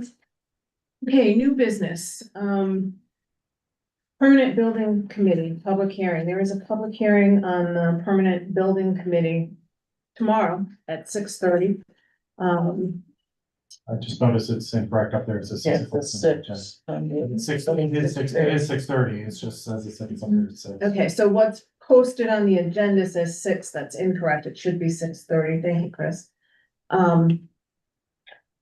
It's a public hearing for the Permanent Building Committee in 2021, I believe it is. The town council, put in place a permanent building committee rather than having what the town has always done in the past, in that if they did a school project, they made a building committee for the school project. If they did a library project, they made a building committee for the library project. If they did a firehouse project, a senior center project, town council project, they made a building committee for those things. And I'm paraphrasing from what I remember back in 21 when we were working on it. The thought at the time, I think, for town council was that, rather than have, 5 different committees made up of the same or different people for 5 different projects going on, to have a permanent building committee, could work to the town's advantage. Permanent building committee would have tradespeople, professional folks on there. And I'm not saying that the other committees didn't have that. I'm just saying what they wanted to do was have, some professional tradespeople on there, right? Somebody that, could look at a plan and read the plan and understand what it is and what the effects are and what goes on. You can keep me honest on the numbers, because now I'm going off the top of my head. So I think it was 3 tradespeople, 3 with construction experience. 3 with construction, 3 voting. 3 voting with construction, experience. There would be the 2, town council, appointees. So much like our committee here has, Kim and Dave on it, there would be 2 town council Well, it's liaisons. specifically council, it's just town party appointments. Town party appointments, so they would may or may not be town council, reps. There'd be one Democrat, one. Yeah. Okay. One for me. And probably not town council, if, bear with me for a minute as I go through this. And then, for the library board committee, they had, 2 board positions. Couple of things that came under discussion is the way the, 2021 Permanent Building Committee was originally written and set up. It said that, nobody could serve on that board if they served on another board in town. And, we wanted library representation because of the ownership, right? The Board of Trustees, notice that name, the Board of Trustees owns the building and the land. We have that lovely, agreement from having the board continue to own that and the town, maintain and grow the library as it goes through. So this is why we're part of the town budget process and everything else that goes through. But by definition that they had first put forward, if you couldn't be on another board in town, then you couldn't be the library board, but it's the library board that owns the building. So if you read the original 2021 ordinance that was passed through, it said, with the exception of the library, to note their ownership of the property and the building. Those board members could be appointed to this permanent building committee for library projects, right? When that goes on. So the library board would not partake or be in something if the senior center was being built, right? It's not that, it's for library projects. The building committee, and this is where Dave and Kim, you're probably much more intimately available with the facts. So if I misstate something, please correct me, but I know that you're under a gag order, so to speak, so I don't want to go through it, but if I'm saying something wrong, let me know. So, in review, there's been a review going on for a long time. I guess it's been going on for several months. It was not front of mind for me, or I was not aware that, this was all being rewritten. What we've seen, what I sent out to everybody in email, was some changes in language and scripting.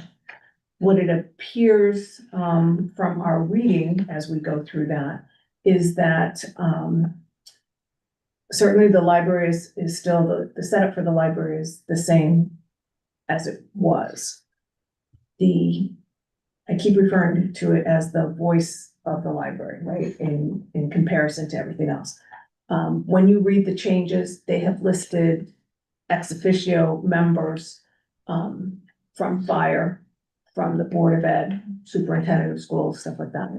They haven't listed an ex officio member for the library. I think the director and assistant director are key people to that. I'm not saying they were purposely left out, but again, our charter as a trustee is to always make sure that, the library, its properties, it's one of our, are looked out for by us, that we, steward it through the changes of the world as we go forward. I had asked, for folks to give their permission for us to approach our lawyer, just to run it by them and see what's going on. And so I just want to, state in the record, Elizabeth, if you can get it, I had sent it out to the full board, and I will read out the names of the people that replied, yes. Anna Eddy, that we should, run it by the attorney. Anna Eddy, Christine Shushin, Diane Stam, George Bernacco, Jason Hebb, Kelly DeHaas, Christopher Riley, Leanne Mankey, Maureen O'Connor Lyons. And I had Pauline in there too. Did I have you? Yes, as well. Once I got 9 yeses, I reached out to the lawyer because we're in a compressed time frame. So those are all the folks that said, yeah, we think it's worth having them read through that. So we did. He read through it.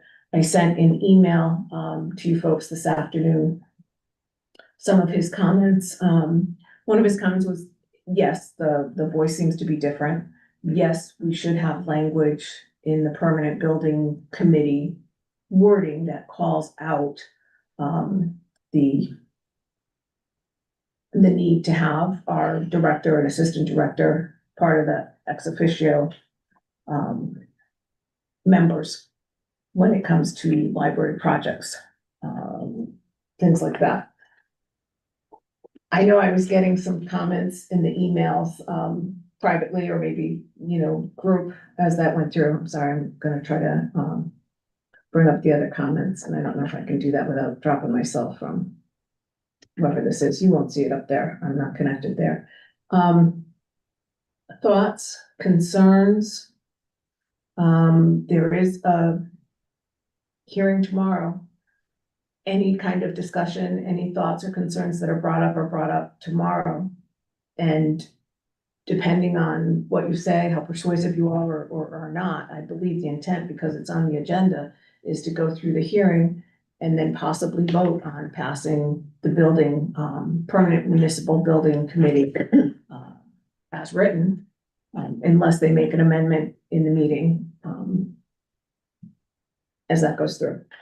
So Diane, just to make sure we're clear, what we would be asking for the change on this ordinance would be to add our director and assistant director as ex officio members. To name them.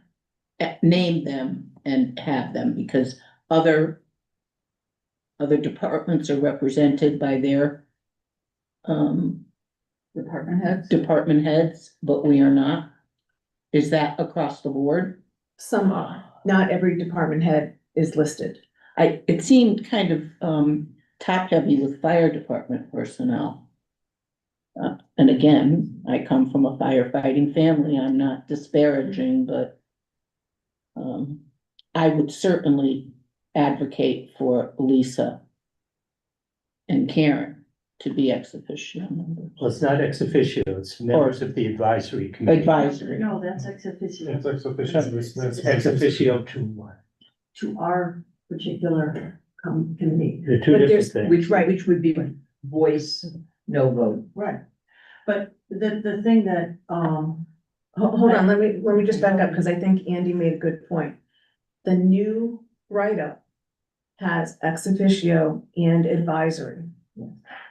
And that sounds like there's two different groups. There may be an overlap of some of the people that are in there, and that's what we're trying to sift through to figure out what happens. We still have the ability to have a library board, 2 library voting board members on the permanent building committee as we have now from 2021, right? So they protected that right.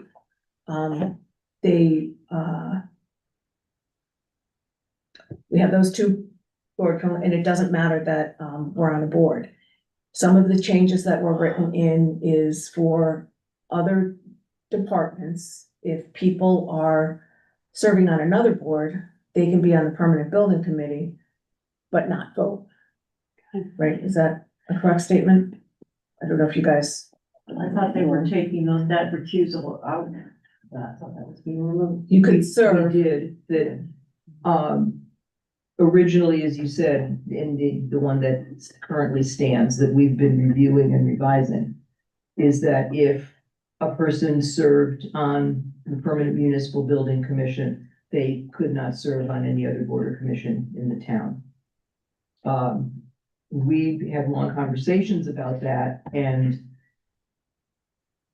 correct me if I'm wrong, the thought was this really limits the number for the pool of individuals to be able to be on the PMBC, correct?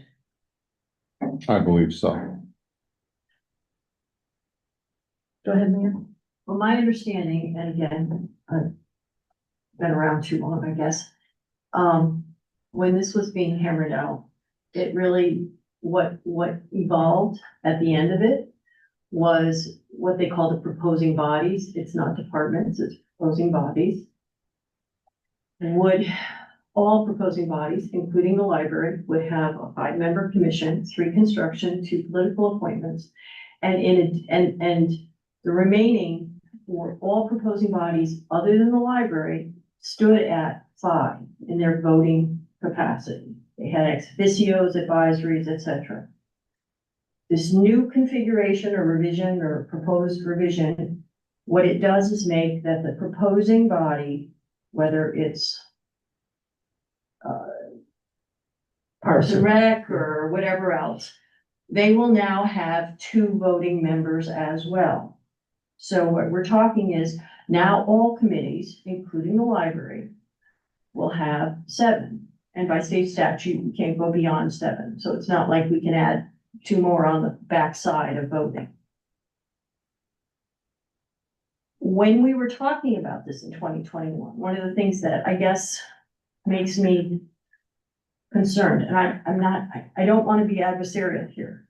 However, we have had incidents within the last 10 years where we find ourselves falling back on written documents that have to stand the test of time. And the town council members change, and the board of trustees change, and the town manager changes. So what was the intent of the document is whatever the interpretation is being put on by that future group. I am a huge cheerleader for Newington. I know sometimes the council and others may think I'm just mouth off too much, but I really am. But in this particular case, I am a board member, and I feel personally, my role here is to advocate for the library. So we need to put us in the strongest place for language. And one of the things that this 2021 agreement did with the 7 versus the 5 was that not only did we had equal say as other proposing bodies within this permanent building committee of 5, the 2 allowed us a voice as owners of the property. other entities that propose, whether it's Board of Education, Fire Department, Parks and Rec, whatever, ultimately, the owner is the taxpayer of town. We own the building privately, and there's a lot of unique things that come with that. If we try to build, for example, when the parking lot went out of here, we own the property, and then planning and zoning wish to hold us to private requirements that the town doesn't have to live with. We did get them waived, the town worked with us to do it, but we still have to live within the parameters of a private entity. So again, I'm trying to think ahead of what can happen, will happen. I don't begrudge the other proposing bodies having a vote. I think they should have a say in what they do. But I think that we should have a little bit more in terms of a say because of our ownership aspect, because we are not just a proposing body, department. We also are the owner of the property. And, unfortunately, we've had to, on occasion, going back to an attorney and prove with a 1939 charter that no, you can't just take the land and do what you want with. And I'm not picking on particular individuals. I think this council is doing a really great job. I want to work with council. But sometimes you have a council with the definition of the 1939 charter that says the duty of the council is to maintain and progress. And you'll have a council who, like in this case, this council increased our collection budget, which is great for helping. But you also have other councils that come along and their idea of maintenance is maybe they'll cut the grass and turn the lights on. So we are kind of you are at the beck and call of the interpretation of the read, so to speak. So I just want to make sure that the language is strong enough to protect the library as well as protect, we are not just another proposing body in town. The reality of it, I mean, if we were to have lots of private funding, we could potentially remove ourselves from the permanent building process, the committee process. But that's not the reality because we have to use the town for referendum funding to put an addition on or anything else. So we need to work together. My thought when I've been looking at this is there is specific language that names as ex officio and advisory, specifically names the Board of Education superintendent, who is an employee, and superintendent of schools, as well as the chairman of the Board of Education. The fire department names the chief, who is a town employee, and the chairman of the fire commission, who is an elected official, they're head of their governing body. So I thought, first of all, in that regard, perhaps we push for the director of the library and or their representative, or their representative, and the president or representative from the board as ex officio advisory membership and specifically called out so that we have that strength in there. Because if you go back to the language, and I know that it may be your intent is how you read it, how you wrote it or whatever else, but the interpretation that comes back is it serves as the town manager has the ability to call that. So we want to specifically want to make sure that we have those on a committee, whatever our building committee, whether it's 5 years from now or 50 years from now. The percentage of our voice, and if you take the library committee as proposed, is the same as what it was 2021 with the 2 votes. But when you do the comparative to the other proposing bodies, now everyone has the same amount of voice, and our ownership voice has been diminished. Yeah. When you talk about who's at the table now, you have several ex officio members. The advisory committee was previously, could be advisory members, but now there's technically an advisory membership committee established, which makes that stronger. And again, I don't mean this in an adversarial way, but we have had a history of where we have a town manager who was extremely strong And if you have people who are in this advisory positions and they work for the town, we have had cases where the town manager may put their thumb on the scale, and someone who is a little concerned about whether it will impact their employment, but what they will say. And if we only have two voices at a table where several people are talking, we may be drowned out. And that's, again, I'm not trying to be rotten or nasty, or I would rather not even have to even talk about this. But I do think that we have to maintain some rights, so ideally, it would be perfect if we could turn around and say, okay, 2 of the 5 sitting voting members, if it's on a library committee, and I'll pick political, and that's probably not, can't do that by statute. But if we turn around and say the 3 construction individuals are voting, the 2 library members are voting, but the 2 party affiliates are now ex officio for a library committee. That would give us more voices in the room. I'm a realist. I don't know if that would be something that could even fly. But I also have thought about perhaps for our committee alone, that language would be developed, that in addition to those ex officio director and board of trustees president, that we have 2 additional votes, not votes, ex officio memberships, 2 voices at the table. They would not vote, but we could potentially, and in terms of who would make that up, could it be board members?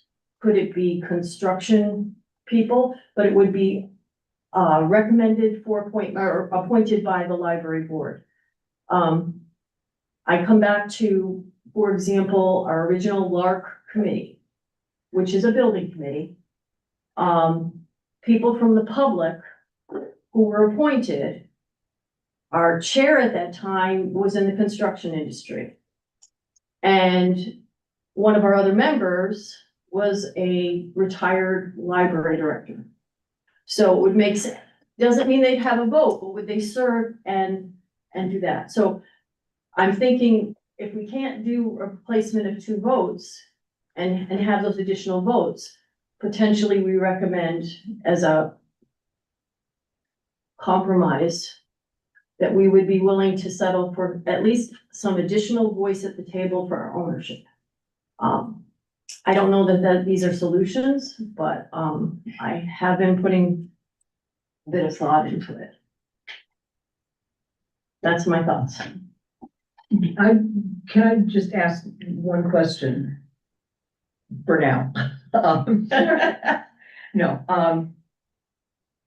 I want people to understand, and do you understand the difference between the proposing body and the commission? Because those are 2 very different things. The proposing body is not the Permanent Municipal Building Commission. The proposing body is, and actually I can read it through, the Town of Newington Department, appointed or elected board, committee or commission sponsoring or requesting a major construction project, major renovation project, or major demolition project. That's the body that brings it to the town. The Permanent Municipal Building Committee is this committee of 7, and what is being proposed as 7 versus the 5 from the 2021-2022. Dave, jump in at any time. I'm letting you have all the fun. I'm actually biting my tongue over what I would really like to say, but I can't at this point. So go ahead, I will. There are 5 permanent voting members and 2 additional voting members, and I'm reading from what we have here now. In the case of the Lucy Robbins Wells Library, as the library and surrounding property is under the ownership and control of the Board of Trustees, the Library Board of Trustees shall recommend for appointment for any project affecting the library grounds or structure 2 voting members appointed to the commission, and that's appointed to the Permanent Municipal Building Commission, not the proposing body. So, I will speak for myself, saying that when we started looking at this almost a year ago, a lot of what we did was reformat and rework some of the language and the detail because it was so dense and detail heavy and so text heavy that you kind of lost track, well, we felt, lost track of what the essence of the building commission would be or will be. So, and I can say that we were very clear in terms of the special relationship that the library has to the town. And, you know, both Dave and I Over and had- over again. Yes, you know, we are very intimately aware of that and made sure that, if not word for word, but as close as possible, that remained in here because we understood how important this is and how critical it is to the understanding of the relationship and of the building committee. Kim or Dave, can I ask you to maybe give us an example? Because you're saying maybe we don't understand what the proposing committee is. So, we're talking about members. So with our library building committee, under this permanent thing, who would be on that committee? And then compare it to, say, the senior center. And I'm picking on them because they're a separate building over there. So say they're gonna, you know, take down or build an extra wing or something. Who by, you know, people, not names of a particular individual, but who would be on the permanent building committee for a senior center demo reno? And who would be on a permanent building committee for a library demo reno? And how does it or does it not differ? For the building, the permanent committee, Yeah. the building committee, it would be the same membership. And with the addition of the two members, voting members of the library, if it was library specific. That was our understanding, and that was the understanding with lesser numbers and without other groups having a say originally. But And now, what would we be on kept the senior? putting this forth, and now it was dense heavy, as was mentioned before, language. So the language was lined up, but now that creates a misunderstanding, it appears, of So, people this board and perhaps the public. right, so the permanent building committee for a library demo reno. Say that. Yeah, so that has how many tradespeople? Construction people in there? Three. Right. Mhm. And 5 permanent voting members, 3 reviewed and recommended by the town manager who shall be qualified because of their experience in the fields of architecture, landscape architecture, building construction, contract review, or building trades. 2 reviewed and recommended, 1 by each of the political parties with largest representation on the town council with similar qualifications as detailed above. And then 2 additional voting members either recommended by the proposing body for each public building project on which the commission has been charged and shall vote only on matters pertaining to that project for which they have jurisdiction. And again, I'll read this. Or in the case of the Lucy Robbins Wells Library, as the library and surrounding property is under the ownership and control of the Board of Trustees, the library Board of Trustees shall recommend for appointment for any project affecting the library grounds or structure 2 voting members appointed to the commission by the town council. That's as it is now. This is the proposed, I thought the proposal was going to have 2 Well, and that is. appointed that's- by the Dems and 2 by the Republicans. No, Well, they're not appointed, It's- but they're two from my understanding from what our attorney looked at. Because was basically that this expands all building committees, all permanent building committees. The way it reads, and our attorney actually used percentages. If you want to look at the 5 and the 7 from 2021-22 approval, we had 2 additional above the 5 that voted, which was primarily a 40% increase over what other proposing bodies, departments, whatever you want to call them, and we shouldn't call them parts of proposing bodies, had. The way our attorney is reading the current language. Now, I don't know what the intent may be, but the way our attorney is reading it, and I'm not going to go, well, I can't, this is disparaging, but the town attorney in this regard is not our attorney. Is reading it that we are back to, we are basically 28% of the whole, as are all the other, because everyone is at 7. And that's how they're reading it. Now, if it's not the intent of the other, there being 2 additional voting members on these other proposing body committees, then the language needs to be cleaned up, if it's still 5 and 7. But please don't confuse proposing body with the membership of the building commission. Okay, but all right, let's play devil's advocate. Let's answer Diane's question. Who's gonna sit on that 7 voting body at the senior center?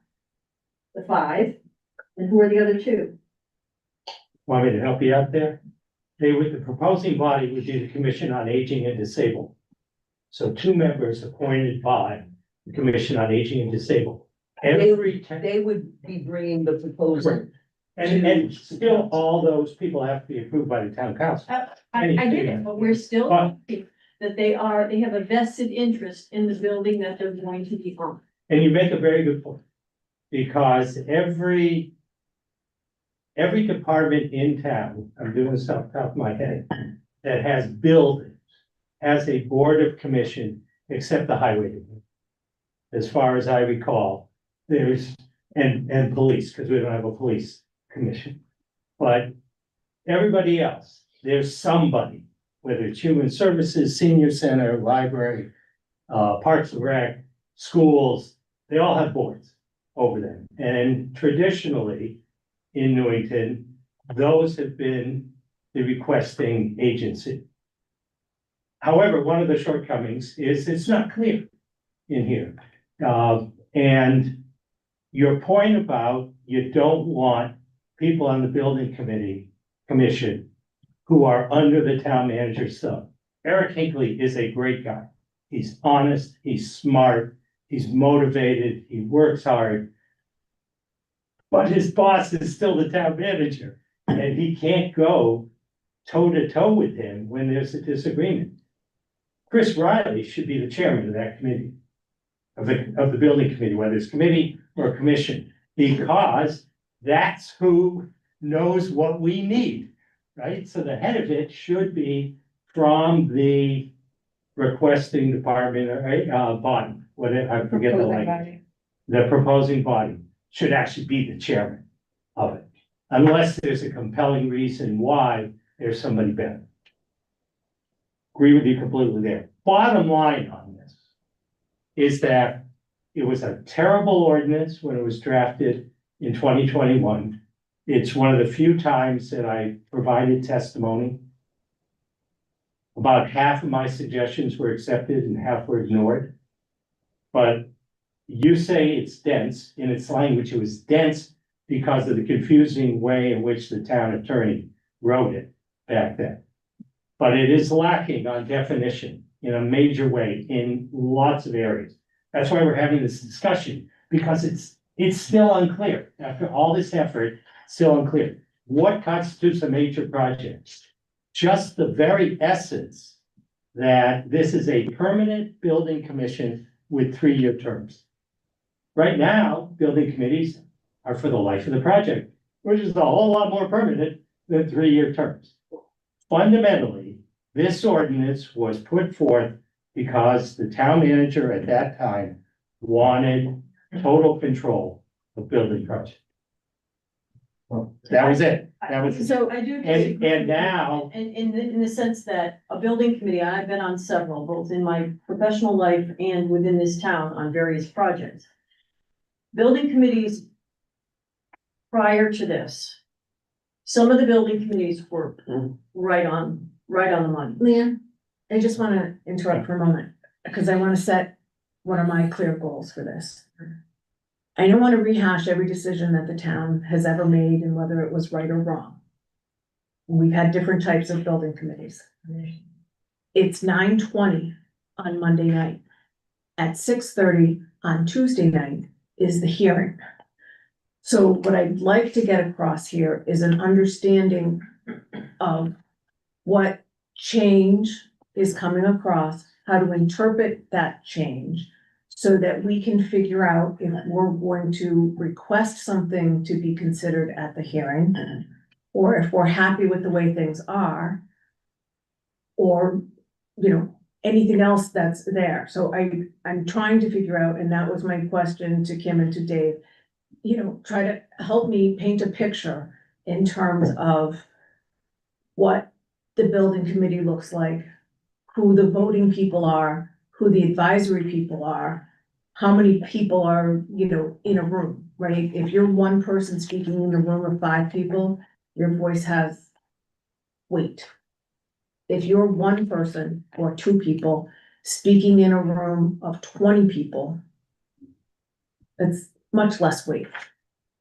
That's kind of, for my end, where we're coming from. So I'm trying to get to what does it look like? I'm trying also to respect the idea that you've announced that it's going for hearing, so you really can't get into all the different debates. I'm just trying to ask for factual answers. So under the new layout, what happens? How many voting members are there? Sounds like there's 7 voting members on every building project. Is that true or false? Okay. So the 2 members from the library board, we know how that gets from 5 to 7. The current ordinance has 5 voting members on every other committee that's not a library rendition. Who makes up the additional 2 voting members on the commissions in this revised plan? I'm looking through this to see if there's any way that I can clarify what you're asking, other than just reading what we have here, and I'm concerned why that is unclear, number one. Number two is, I'll speak for myself, I would like something from this body, whether you bring it tomorrow evening or even want to send something ahead of time. I'm trying to write down as many notes as I possibly can as to what the concerns are, what needs clarification. So that we can't, I don't want to interpret this, and I can't interpret it. I can. Well, but that's kind of the question. That's our question. We're making assumptions, we're reading this and trying to figure out what's happening or what's going on. How does this change? I think some of our concerns are around the ex officio and advisory committees, the wording around that. Leanne had mentioned that, maybe shifting the responsibilities around, and then I'm thinking you don't want to name the president of the board as that, because the president of the board might want to be one of the regular board positions. So I wouldn't name it to that point, but I would name Board representative or something. right, a board representative. But I am thinking that there are so many other experts in their field, in their areas that are listed, but our library director and assistant director are not listed as being de facto members of this board. I think that's critical. These are folks that have a master's in library science. These are folks that are serving our community with library services day in and day out. I bet everybody assumes that absolutely we would have the library director and the assistant director in tandem individually backing each other up, whatever it is, on a building committee for the library. But if it's not in writing, we have learned that it doesn't always happen that way. So that's, that's one of my concerns. We have a lot of people pointed out at this point.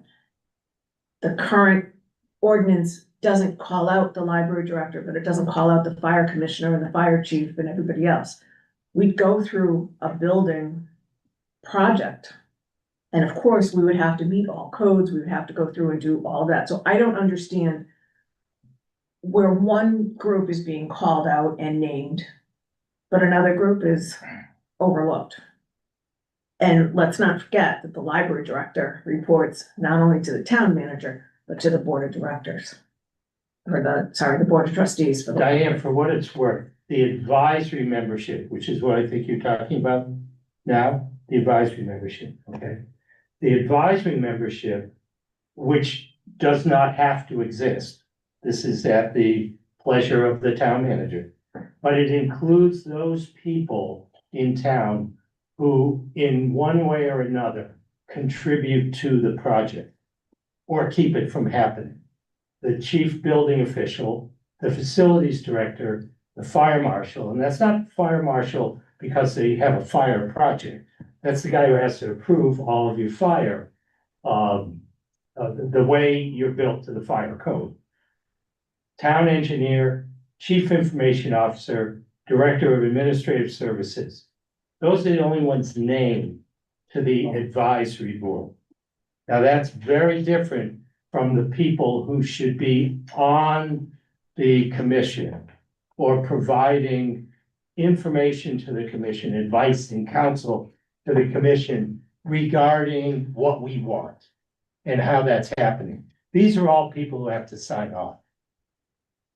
And so, but again, it's not nearly as clear as it should be as to why these people are named. No other department heads are named. These are people doing their job. And when you go back to the 2022 approved section. Can you hold up top a minute? Can I just, I'm sorry. Go ahead, Ann. So I'm tomorrow, I'm not clear about tomorrow's night's meeting. I realize there's a public hearing. Is the town council voting on this tomorrow night?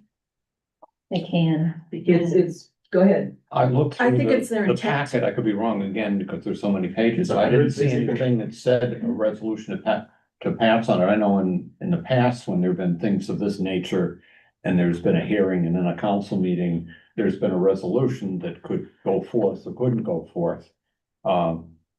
Generally, I think, well, why are you having a hearing, and then immediately you're gonna make a decision? Page But I- 26. there's a You know, resolution. that personally bothers me, not just this, so, but there wasn't one in the packet, as far as I could see. There is one, page 26. It's on So 26. from some of the discussions I had with other people on town council and whatever, it is the intent, depending on how the hearing goes, Yeah, to bring it forward for a vote.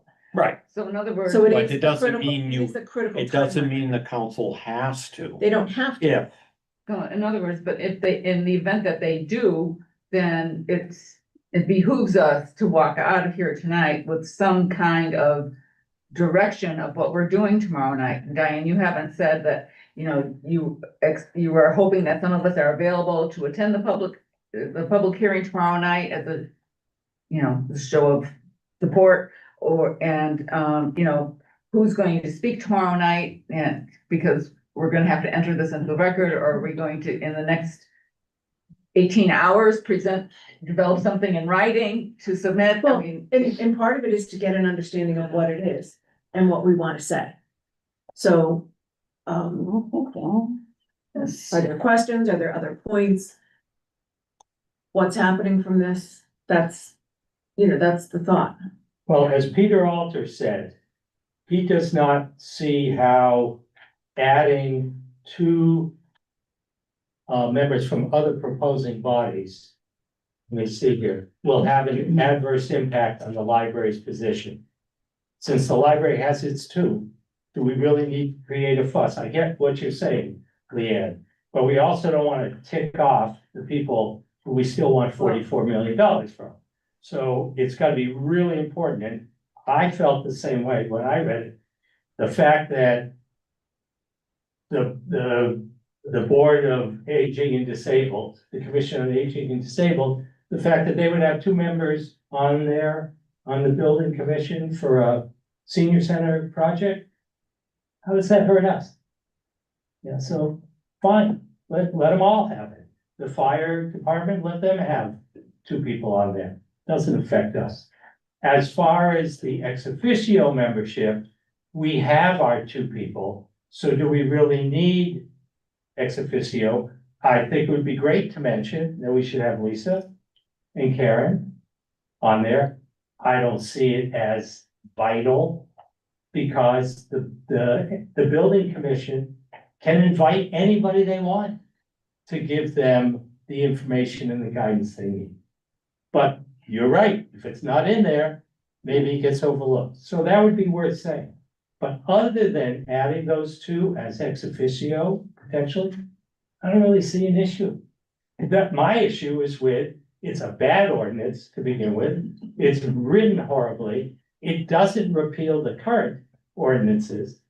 And that's why we still have this issue of, do we operate under the old system or do we operate? But under the new system? that's not really our question to deal with. That's town council as a whole. Well, the language is unclear, to my mind, when you read this. I think that needs to be honest with you, my first thought would be tomorrow night to speak to somebody saying, I have concerns personally, and I'll speak personally. I won't speak for the board. I will say I personally have concerns about ownership represented. To your point, yes, we are looking to put up a huge expansion renovation, and the reality of it is we don't have public funding unless somebody walks in and gives us the money. And even then, my understanding, because I've also had conversations with counselors and others that say Leanne Mankey wins $50 million at the library, and I turn around and say, okay, library, here's your $50 million.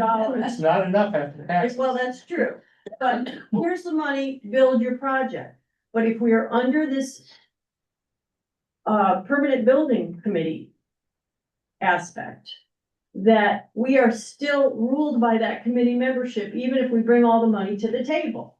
Yes. Now, the reality is that that's a 1% or less chance, particularly since I don't play the lottery. But, we are establishing rules for the future, and I guess my concern here is not so much about today and what the intent of today's council or town management or board is, that whatever we say and put in writing is what can be interpreted in later days. We need to protect our rights. I hope, one of the things I said, I went back to my old notes and when I spoke about this, I feel that other proposing bodies, whether it's their aging commission or whatever else, they should have a say because they know how to run their project. They know what they need in their building. They should have a say. My concern here is what this does is basically we own the building. We still ultimately are the property owners. These other proposing bodies are taxpayer owned. The town of Newington, whether it's called the Board of Education or the fire department or whatever else, it's owned by the town. We own this 2 acres and building. We need to work cooperatively. How do we do that? I'm concerned with all these talking heads, whether they have a vote or not in the room, that with only 2 from the library board, our voice is diluted. Our ownership is not protected as well as it could be in the future. So I know we're at 7. 7 is statute. That's where we're at. All right, make it 7. Yes, it doesn't negate in terms of we have a voting presence. But let's put 2 more voices in the room. Then maybe they don't have a vote, but library appointed representatives. That's my thought as a compromise on this, without pushing to totally, my instinct is to say no go, but that's me. Are you saying library board representatives, but not specifically specifically noting that it would be the library director and? No, they would be the ex officio, two Okay. additional. So you want 4? I want 4. Oh. All I right, want now- 4 ex officio if we can't have additional voting rights. Wait a minute, I thought you were saying you want 2 voting and 2 ex. We have 2 voting. Yeah. And we have 2 And the- clarifying that, no, right, the voting is the 5 and the 2, just like now all the other proposing bodies. My compromise proposal, and it is a compromise because it just irks me, but anyway, and I'll admit Keep it, going. I'm an awful person, so, okay. Anyway, my proposal would be, in addition to those named ex officios, the 2 director and assistant director, is that the library can have 2 more ex officio appointed by this body, so we would have 4 ex officio. But only 2 voting members. But only 2 voting, and like I said, that's a huge compromise to me, but I still think we need to have those voices in the room. That's my thoughts, I'm sorry I talked a lot. No, I'm writing down everything you're saying and my hand is hurting. No, I'm inspired about me. No, I had too many things that weren't So- square about, never. What I'm trying to figure out now, right? Because we talk about talking as a board and talking as individuals. As a board, do we have a feeling of how we would like to approach, what we would like to say to town council? We can have preliminary discussions. We don't have to wait until 6:30 tomorrow night to float an idea as we are right now with Kim and the others, for Dave. Oh, by the way, I don't think either one of us, or personally, All or, the ex officio. or as a No, elected official, and then. upset or happy about. No, what's no, going on. So don't think it's, I'm trying to keep Here's what's going on. I'm trying to keep it generic and I'm trying to keep one conversation in the room. Okay, Thank you. So, sorry. it's all right. She's, you One know, one the conversation in numbers the room. keep changing here. Yes. So, as a board, is there a feeling, a consensus? Is there a majority feeling that we let it ride as it is? Is there a majority feeling that we, push for language that names the director and assistant director? Yes. Is there a majority feeling that we, push for a named director, assistant director, and 2 board-appointed ex officios to help represent the library? And that could be other board members, that could be a library specialist, it could be anything. Exactly. Depending on the nature of the project. Yes, exactly. It would only happen for, what we're asking for is only the board One time project, only. the library board projects, not one time only. No, not, Library board Library projects is what I'm asking. one of the definition projects, of the problems in this is major renovation project. A significant change, to an existing structure. Not, Is our sign, would our sign Well, that's need what to I'm go to a building committee for something that doesn't need to go to a building committee? This is what I really know what my response would be, but I cannot give it Right. tonight. But if it's not here. But to that Sure. point, okay, to that point, let's cut down this, I'm trying to get us out here at a decent time. Well, let me just finish, it'll be my last comment. What I would implore you guys to do tomorrow night is to say, despite all the work that you've put in over the last year, this is not ready. It still needs to have a lot more work done. You've got a lot of points here about where there are gaps. I'm not sure that they can do that, Andy, so. They absolutely, Well, so, you're talking about the deputy mayor. She can put the brakes on. Oh, you give me so much power. okay, so. The deputy mayor still gets 1 vote. Excuse me, here's the point of clarification that I wanted to make. This is not for one project. This is for every project from now until some other town council changes the ordinance for how they do projects like this. Whether or not the sign goes into it, but it's for the library renovation in 2026. it's for the library renovation in 2056. We won't need one, because we're gonna do a good job this time. But as we say, whatever happens, right, we find another piece of land and put up a thing. It is how the town will deal with projects. It's not a one-off project. It could be any project that's deemed under that area. So how do we protect? I just want to say, Comment? yeah, it doesn't hurt to ask, Right, right? right. We ask and then they say, But- yes, great. If we ask and they say no, we asked. Right, and what I'm trying to do is clarify what our understanding is of what's written, what we would like to see accommodated in that for the library. And are we in consensus with that? Because remember, we start all over again. All this work that we've done for our conceptual design, that goes to the board. When town hall was redone, it was redone by the building committee and designed to a budget number. So what goes, what stays, what's shifted, what moves, that building committee. And it doesn't matter whether it's in the building committees in the shape or form from the 1960s or this new ordinance. That building committee is what's making those final decisions. So that's why I feel it's important to have library specialists and library ownership represented on the committee when it comes to the library.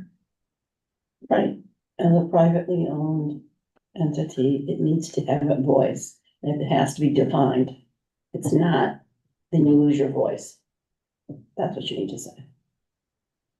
And we're trying to work out the And you- definition. Right. The town council It's not a has, town-owned property, so then it's a different situation. It's not just a town property, it's a privately owned property. So you need to have a different set of rules for that. so that's what we're trying to define. What are Right. the rules? I would suggest that what we approach tomorrow night is to ask that what is written is not clear and that it's not ready for prime time. And second, that we want to have some discussions about where we stand in terms of an ownership. Again, there's no resentment about other proposing bodies having votes. We are a unique situation that should not fall under the blanket. And we should have, whether we call it additional ex officio or whatever, but I think the language has to be cleared up before we can even offer solutions. Because the language is messy. The proposing, the project definition alone is messy. And. It's a poorly written statement that should have been reviewed. So maybe, Back like you said, you So it needs approach, to be correctly done. you approach it that, really needs to be more clear, because it's not clear right now what it is. It's going to be. And also to put forth that because we privately own the building, we wanna make sure that the library has our voice specifically for our property. In addition to, that, and maybe that's the way we approach it, is that we approach it that way, not necessarily, we can't offer up solutions, because we don't know what. This is a living and breathing document that we are all going to have to live with for till whenever it's revised again, and that could be a very long time. And we can't leave it open to interpretation. Well, this is what so-and-so meant. So I have one more reality check for us tonight. Kim and Dave have been working on this for a year. It kind of came to our attention, whether it was mentioned or not mentioned, it was worked on openly at the town hall commissions, it's reported on, everything else. Never hit my radar until last week. What happens if the thought is, thanks very much, you're kind of late to the party? I would argue that, I think. Okay, and let me just follow up on my thought. we have to have a way of having things brought to the attention of the board, whether it's somebody on the board is watching and reading every minutes of the notes, if there's, mention of the library, town liaisons to bring forward information. I think there was a comment or something, but it didn't come down, and part of it is, I'm sure, the impression of we're protecting the library's rights, they're exactly what they were before, right? Our interpretation of the ex officio things and stuff like that makes us feel that that's different. But we're in the 11th hour. We couldn't get any closer to the 11th hour. So what message do we want to share with town council? Can we do it during the day tomorrow before we get to a hearing to see if anything can go on? And yes, it would have been so much nicer if we were doing this 6 months ago. It wasn't on my radar. None of us are following it. I mean, I can't say that we were asleep at the wheel, but. So what are you saying, that we need to appoint somebody on the board who follows the town council and reads, I would hope, reads everything? I would hope that's part of the, Well, that's part of what- communications committee, that's part of what they're supposed to be doing. communications, it's also part of what liaisons do to, hey, by the way, the library was mentioned about thus and such and what have you. I'm not trying to call fault with anybody anywhere. All I'm saying is this is a big gaping hole. There was no mystery. Town council did not talk about it. They didn't try to do this in a sneaky manner. I wanna bring it out that we are late to the party. How do we prevent something like that going forward? So I think that's something else for us to think about. Another Please, night. Dave and Kim, I'm not saying that town council or you guys or anybody was, trying to make deals in the back room and not telling us about it. Obviously, it's been part of open meetings and talked about and what have you. We missed. We didn't know. It wasn't going on there. So that's why we're in this crunch period. That's why I still have you sitting in this room right now. So consensus. In that regard, Diane, I'm just gonna use 2021 to 2022. Different people on the board, on the council, in the town manager's office. Everyone approaches their particular job or position. No intent of malice or anything, they just do it differently. In the past incarnation, and I think because it was a new concept, we were asked to participate directly from across the street, asking for our input. These are revisions.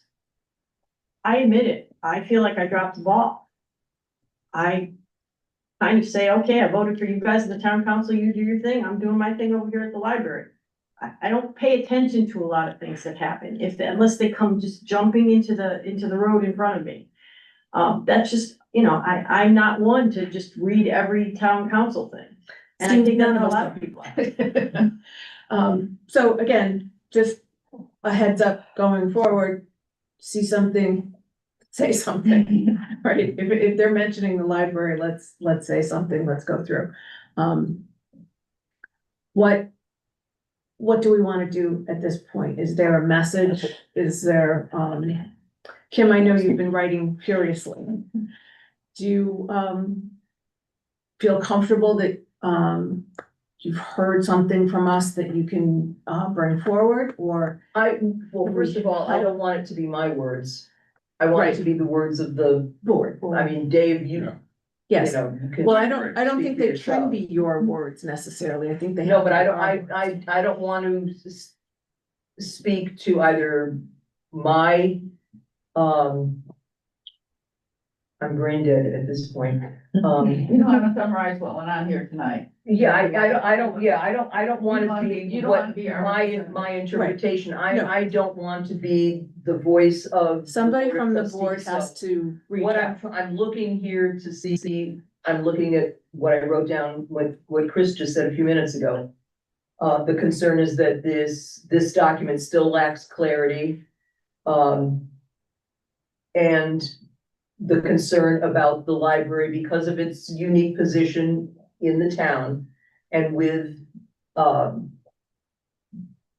hall,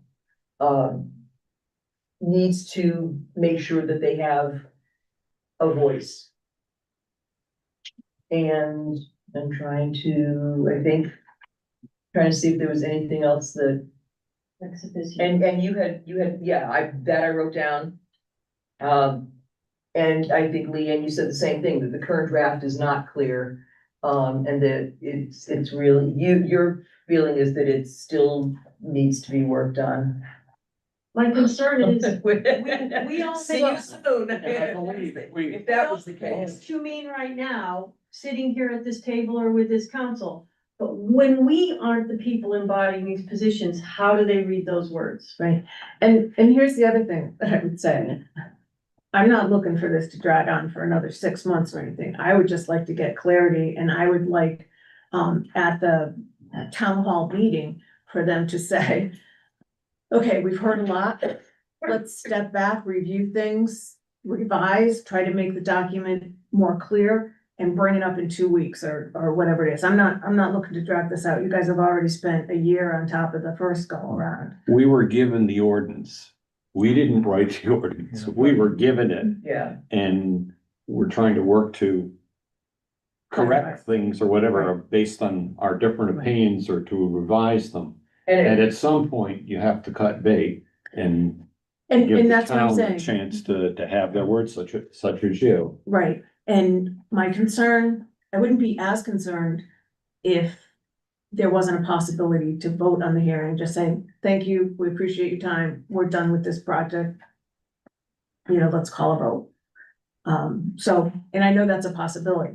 I would like, and that's why I'm saying, I would like the ability to, you know, maybe have another draft with the wording with some of these points put in. But I'm not looking to drag this out another month, 3 months, 6 months. I'm just thinking if we can clarify some of that wording, get it done and get it reviewed and. Well, can I try to approved bring this in the up next couple 30,000 feet now that Sure. we went down to the depths of the ocean? It sounds like we just want acknowledgement that the library is a unique building in terms of the town. So that acknowledgement, and then how is that uniqueness actually going to be represented in that document? We don't want a full revision, we want the acknowledgement that we're unique, and we can't just be blanketed in with all of the other municipal buildings. And we want the appropriate representation to match the unique situation that we're in. And I agree. However, we have the 2 voting members. We do not have ex officio at this point, but other departments do. So at the very minimum, that should be our request. Yeah. I understand what you're saying about 4 additional people. That's maybe pie in the sky. But we should have our 2 voting members and then the 2 ex officio who should be the director and assistant director. At very minimum. Can you make this a statement so that they can bring that back there? Well, Diane, somebody, who's going? to go Diane to was tomorrow? scribbling just now. Who's gonna go to the meeting tomorrow night and make a statement? Well, I was gonna speak. I don't necessarily have to speak for the board, but I'll speak for myself. you don't want to speak for the board? I will, I mean, but this is the I board won't do issue. it without authorization. I would speak to I think clarifying. I don't think you should be the one that speaks I don't for the think it board should be tomorrow. me, because I've been talking to counselors. There are some who view me as being adversarial. I'm not trying to be adversarial. I'm trying to preserve library's rights going into the future when I'm dead and gone. And that could be something. Jesus. I So disagree. I Kelly, think back you- to ex officio, 2 voting, 2 ex officio named as, okay, so director and assistant director. Specifically named. And the language needs to be clarified because there's confusion now. Imagine 15 years from now and none of us can explain what it's supposed to say. Are any other departments questioning this ordinance? No. No, because the change is that other departments now have more. The other, it's unfair. And I don't dispute that. They should have a voice. Okay, it's almost 10 o'clock. I Yeah. haven't even had my dinner yet. Right, So many of if us are in the same boat. somebody can write this up, I'll make myself available and I will read it tomorrow night. I have enough sense of what this is all about. I'm happy to go and present, Okay. but if I speak as the board. Right. Yeah. So I would say, this is Diane, I'm the president of the board. At our meeting last night, it was voted that I should bring up this and. And I think it's So- better that we have one voice instead of. But Ten. one voice and many faces can mean a lot more than. I'm one not saying the person rest of us wouldn't be there in support, but one person speaking on behalf of all of us. Okay, so. Are we, 6:30 tomorrow night. yep, ma'am. 6:30 tomorrow night, town council chambers. So are we, making a motion that I would attend, tomorrow night's meeting? And I would ask that the library's unique structure, be acknowledged, let's see, or I guess I should start earlier, right? I should say that,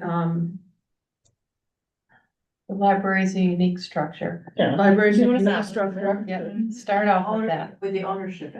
No, it's the ownership of the building. Yeah. acknowledgement, yeah. It's not a It's a town-owned unique building. entity, It's a yeah. privately owned building that the town. Building that needs, that ownership needs to Yeah. be recognized. Represented.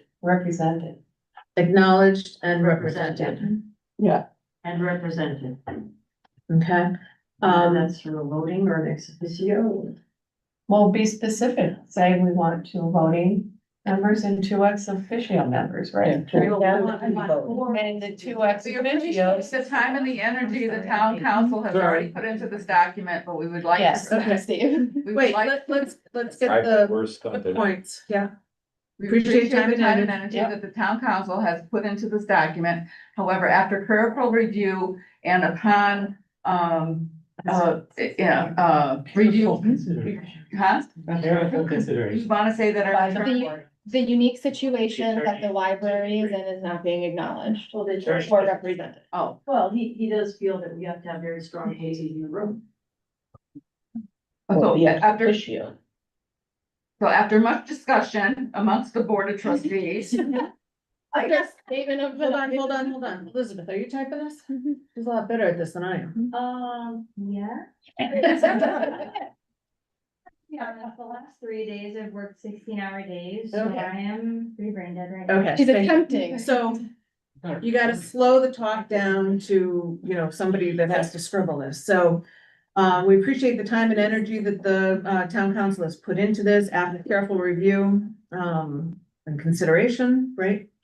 Yeah, Scrutiny. careful scrutiny, yeah, I like scrutiny No. after careful scrutiny. By the entire board of trustees, Or brain dead right now. We would. It's a consensus. We would ask that the town council consider the following points. Boom, boom, boom, boom. Language needs to be clarified. There is some misunderstanding in the current language of the revised proposal. Clarify language The language of concerning, what? Concerning There's a lot of the places throughout the existing whole language. document that, but we need to review for clarification. Particularly in membership. Okay, so we have to be specific about what language, because. right. So Okay. membership, And also the definition of a, what is it? Project. Project? wait, concerning membership definition of what, advisory committee? No, just No, definition of concerning membership. Definition of definition membership. regarding membership and project. And project, it was the definition of the project subject to the PBC. Well, there is, under the definitions, building project is any major construction or alteration of a town, board of education, or fire department building or structure in accordance with the Newington Town Charter. There's a definition for a major construction project, which is any build as new and associated work. The major renovation project definition is a significant change or addition to the layout or structure of an existing town, board of education, or fire department building or structure. What about Lisa's offices? That's a change to layout. Again, definitional shortcoming. Well, how are we It defining says- town It says building? layout, it's in here. How are we defining town building? Only Board of Ed and Fire has been mentioned. And Or a town building, and but we are a town- privately We're owned not a building. town building. We're not a town building. So then are we not subject to this whatsoever? And we've just debated this for the past hour and a half for no reason? Due to our unique position Was this as the town hall a. Town building, 2 words, that's it. Town So building. wait, we would ask town council to consider the following points, clarify language concerning membership, And definition of project. In town building. that's very big. It is, but the language itself within that whole whole paragraph refers to town buildings. There's the whole section called, Okay, so clarify language concerning membership, advisory and ad hoc committees, ex officio. Representation.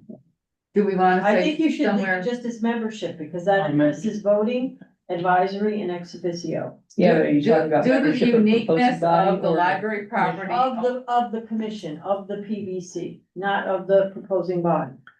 Okay, so my goal here is not to get up there and be so, open and all encompassing without enough specifics, so that they're like, okay, so basically you just got up here and said you don't like the way it's written, I gotta rewrite it. Well, no, we want clarification. I think Wait a everyone. minute, yes. What? I mean, I was going to suggest that you end with, we want a meeting with Lauren Rhines to go over our issues. She's the one who drafted it. Let's talk to her about what we don't like about it. And this goes to your other point, which is how did this happen without us ever having any input into it? So Why are you I would ask the specifying council, Lauren? what's that? Why are you specifying Lauren? Who's the staff person? The work She's a staff person, Yeah, but but she's not a, she's not a committee Has to member. be the committee member. No, I understand, but who gave you the draft to work with? It was an ordinance in place. Yeah. There's the ordinance that's in place is what we started from. Okay, so you guys didn't have a staff person suggesting the modification? Okay, come on, we gotta We got- clarify language He wants concerning to- membership. Subject to this? Now, by the way, you they're somewhere defining in there, town you have to building? say something about due to the uniqueness of the ownership of this property. Right, what else did we say about it? Yeah, what you're saying is that because this is so unique, none of these descriptors fit our needs. That's what you're saying. That's really what it comes down to. Yeah. So Say that that needs- so she can write it down. What are you doing tomorrow? How are we doing? Okay, I so said, appreciate because, the time and consideration, yada, yada. We would ask town council to consider the following points. yes, because of the uniqueness of the library, none of The ownership. The the ownership of the library, none of the descriptors fit our needs or clearly define our needs. Clearly defined. Yeah, And you can use as an example, the library director and assistant director are not listed. right, You know, it talks about town buildings, but it doesn't talk about, you know, this is a private building. right, You know, that sort of aspect, I think that, yeah. but that example's in there, then that clarifies it. Okay, so none of the descriptors fit our, Needs? No? I'm old. Yeah. With needs. Elizabeth, did you catch that? None of the descriptors fit. Situation? Situation. How is the unique situation? I'm sorry, what? Unique situation? Yeah, because of the Thank you, uniqueness of the ownership of the library, none of the descriptors fit our Unique. needs. Our unique situation. and. They don't represent Represent our, them At our, all. yeah. So I have, because of the uniqueness of ownership of the, library, none of the descriptions fit our needs. Okay. Yeah, it's like Fit or represent, I like represent better than fit. Represent. Represent. I define our needs, define our needs. Define our needs. Diane, define our needs. They don't define our needs. Don't. Define our needs. Okay, don't define our needs. And then, like Chris said, You can put it for the examples of, the director and assistant director aren't mentioned as ex officio, because there is a section in there for that, I believe. right, There, you're talking about town buildings and fire departments and stuff like that, But not they're privately not owned. privately owned buildings, that has. So, again, if they dig, a request from us would be, we have our two voting members, at minimum, ex officio director and assistants, assistant director, ideally two additional. yeah. More voice. Because if we have the ex officio and we have the two votes, we are on par with every other town department that is not privately owned. Okay. But at least we'd be equal. I'm just, The friends. Jamie, Kim? right? You have my utmost sympathies. I can't get through a half hour of this, never mind months. So, appreciate time and energy for town council, careful review by the board. Because of our uniqueness, because of the uniqueness of the ownership of the library, none of the descriptions define our needs. For example, one, the director and assistant director are not mentioned as, ex officio members. In addition, we would like to have two library board appointed ex officio members. Additional. Use the word additional, ex officio, to represent our ownership voice. So clarify that again, are you, so you're asking for a total of 4? Ex officio. Ex officio? Yeah, non-voting ex officio. Two voting. Two plus. The two, and then 2 additional appointed by the library, so that we have an additional voice at the table, we have a vote. And then, like I said, I think that's a compromise. Do you have, I'm still Diane, not do you have the bullet item about Five. that? You've got two voting members. You got your the 5, building- your voting members. Yeah, Right. buildings, Now we have privately owned versus specific town owned. name, Right, director, assistant director. right. 2 more. I don't have a bullet point for that. I have the That statement would represent. And- and one. And What again, we statement? don't About the have building? voting that we own it, the uniqueness of the ownership of the building. No, put in the bullet. And the bullet, what was that, that you said about the, For example. for example? Yeah, for example, I was I had that. talking about the fact that there's a section that talks about town buildings, fire department, but doesn't call out privately owned They buildings. run town buildings. They call them town buildings. They don't identify privately owned. Right, because if a town building is a town-owned building, that's not us at all. So I would then start arguing this, it doesn't apply to us whatsoever. So that was the. You want, we can go that extreme. Okay. You come back to the reality. Anything else to put in this? I wish I didn't do a taxi whistle. Yes, Let's okay, roll back, guys. heads up. Fine. So if you think we have the essence of this, and if Pam is available tomorrow, I will type this up and send it by her so she Okay. can, I am available. correct it and go through. I would probably also run it by, Chris as vice president of the board to say, okay, you guys, this is what I wrote down from last night. This is what's going on and what we're gonna be sent. So, are we of one voice Yes. that, we would like to make a statement at council asking for that ex officio, naming of ex officio, director, assistant director, and, requesting the 2 additional ex officio, members to be appointed by the board, Can we also, By the board of trustees. by the board of trustees. can we also specifically request that the vote be held? Not voted on tomorrow night? I don't think that that's within our power. That's not. We can ask. ask. Why can't we ask? That we don't think this is ready for prime time. And we'll just say, and we ask that you take this into consideration before final vote and, revise documents Yes. Yeah. to, reference our ask or. You take it into consideration, revise the documents before the final vote. And again, this is my thought, at minimum, our director and assistant director. And the additional 2 might be, excessive or considered greedy. You may not know until you ask. That's the thing, that's the thing I feel. But if we ask 4, with Okay. no further clarification, they may just say 4, that's it, and we won't get our 2 important ex Yeah. officio. So are we done with the math? Yeah. We've got a consensus of what's going on. Okay, so I'm gonna ask for a vote that, you want me to present these points, which I'll review and clean up with Pam and, Chris Riley tomorrow. So that we can speak at the hearing. I make a tomorrow night. motion that Diane be requested to, to structure the notes from tonight's meeting in a format for presentation to the town council meeting on Tuesday, May 13th.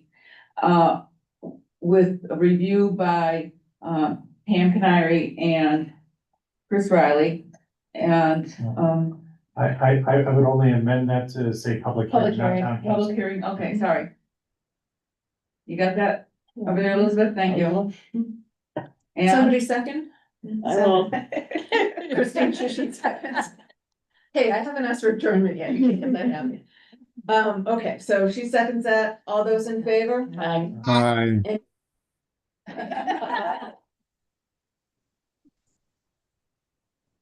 This will be on. Thank you for the vote of, believe that, that sentiment is shared by all, okay.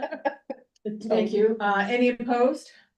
Like a fun. I abstain, not because I'm opposed to you doing it, but I'm not sure we have the message exactly right. I think we are not, I think we're capitulating without saying this is a compromise. No, that's fine, everybody voted yes. I know, but- I'm not saying don't go. All right, don't worry about it, let's go. Okay, so let it show that Andy abstained from the vote, so it's not quite unanimous. All right.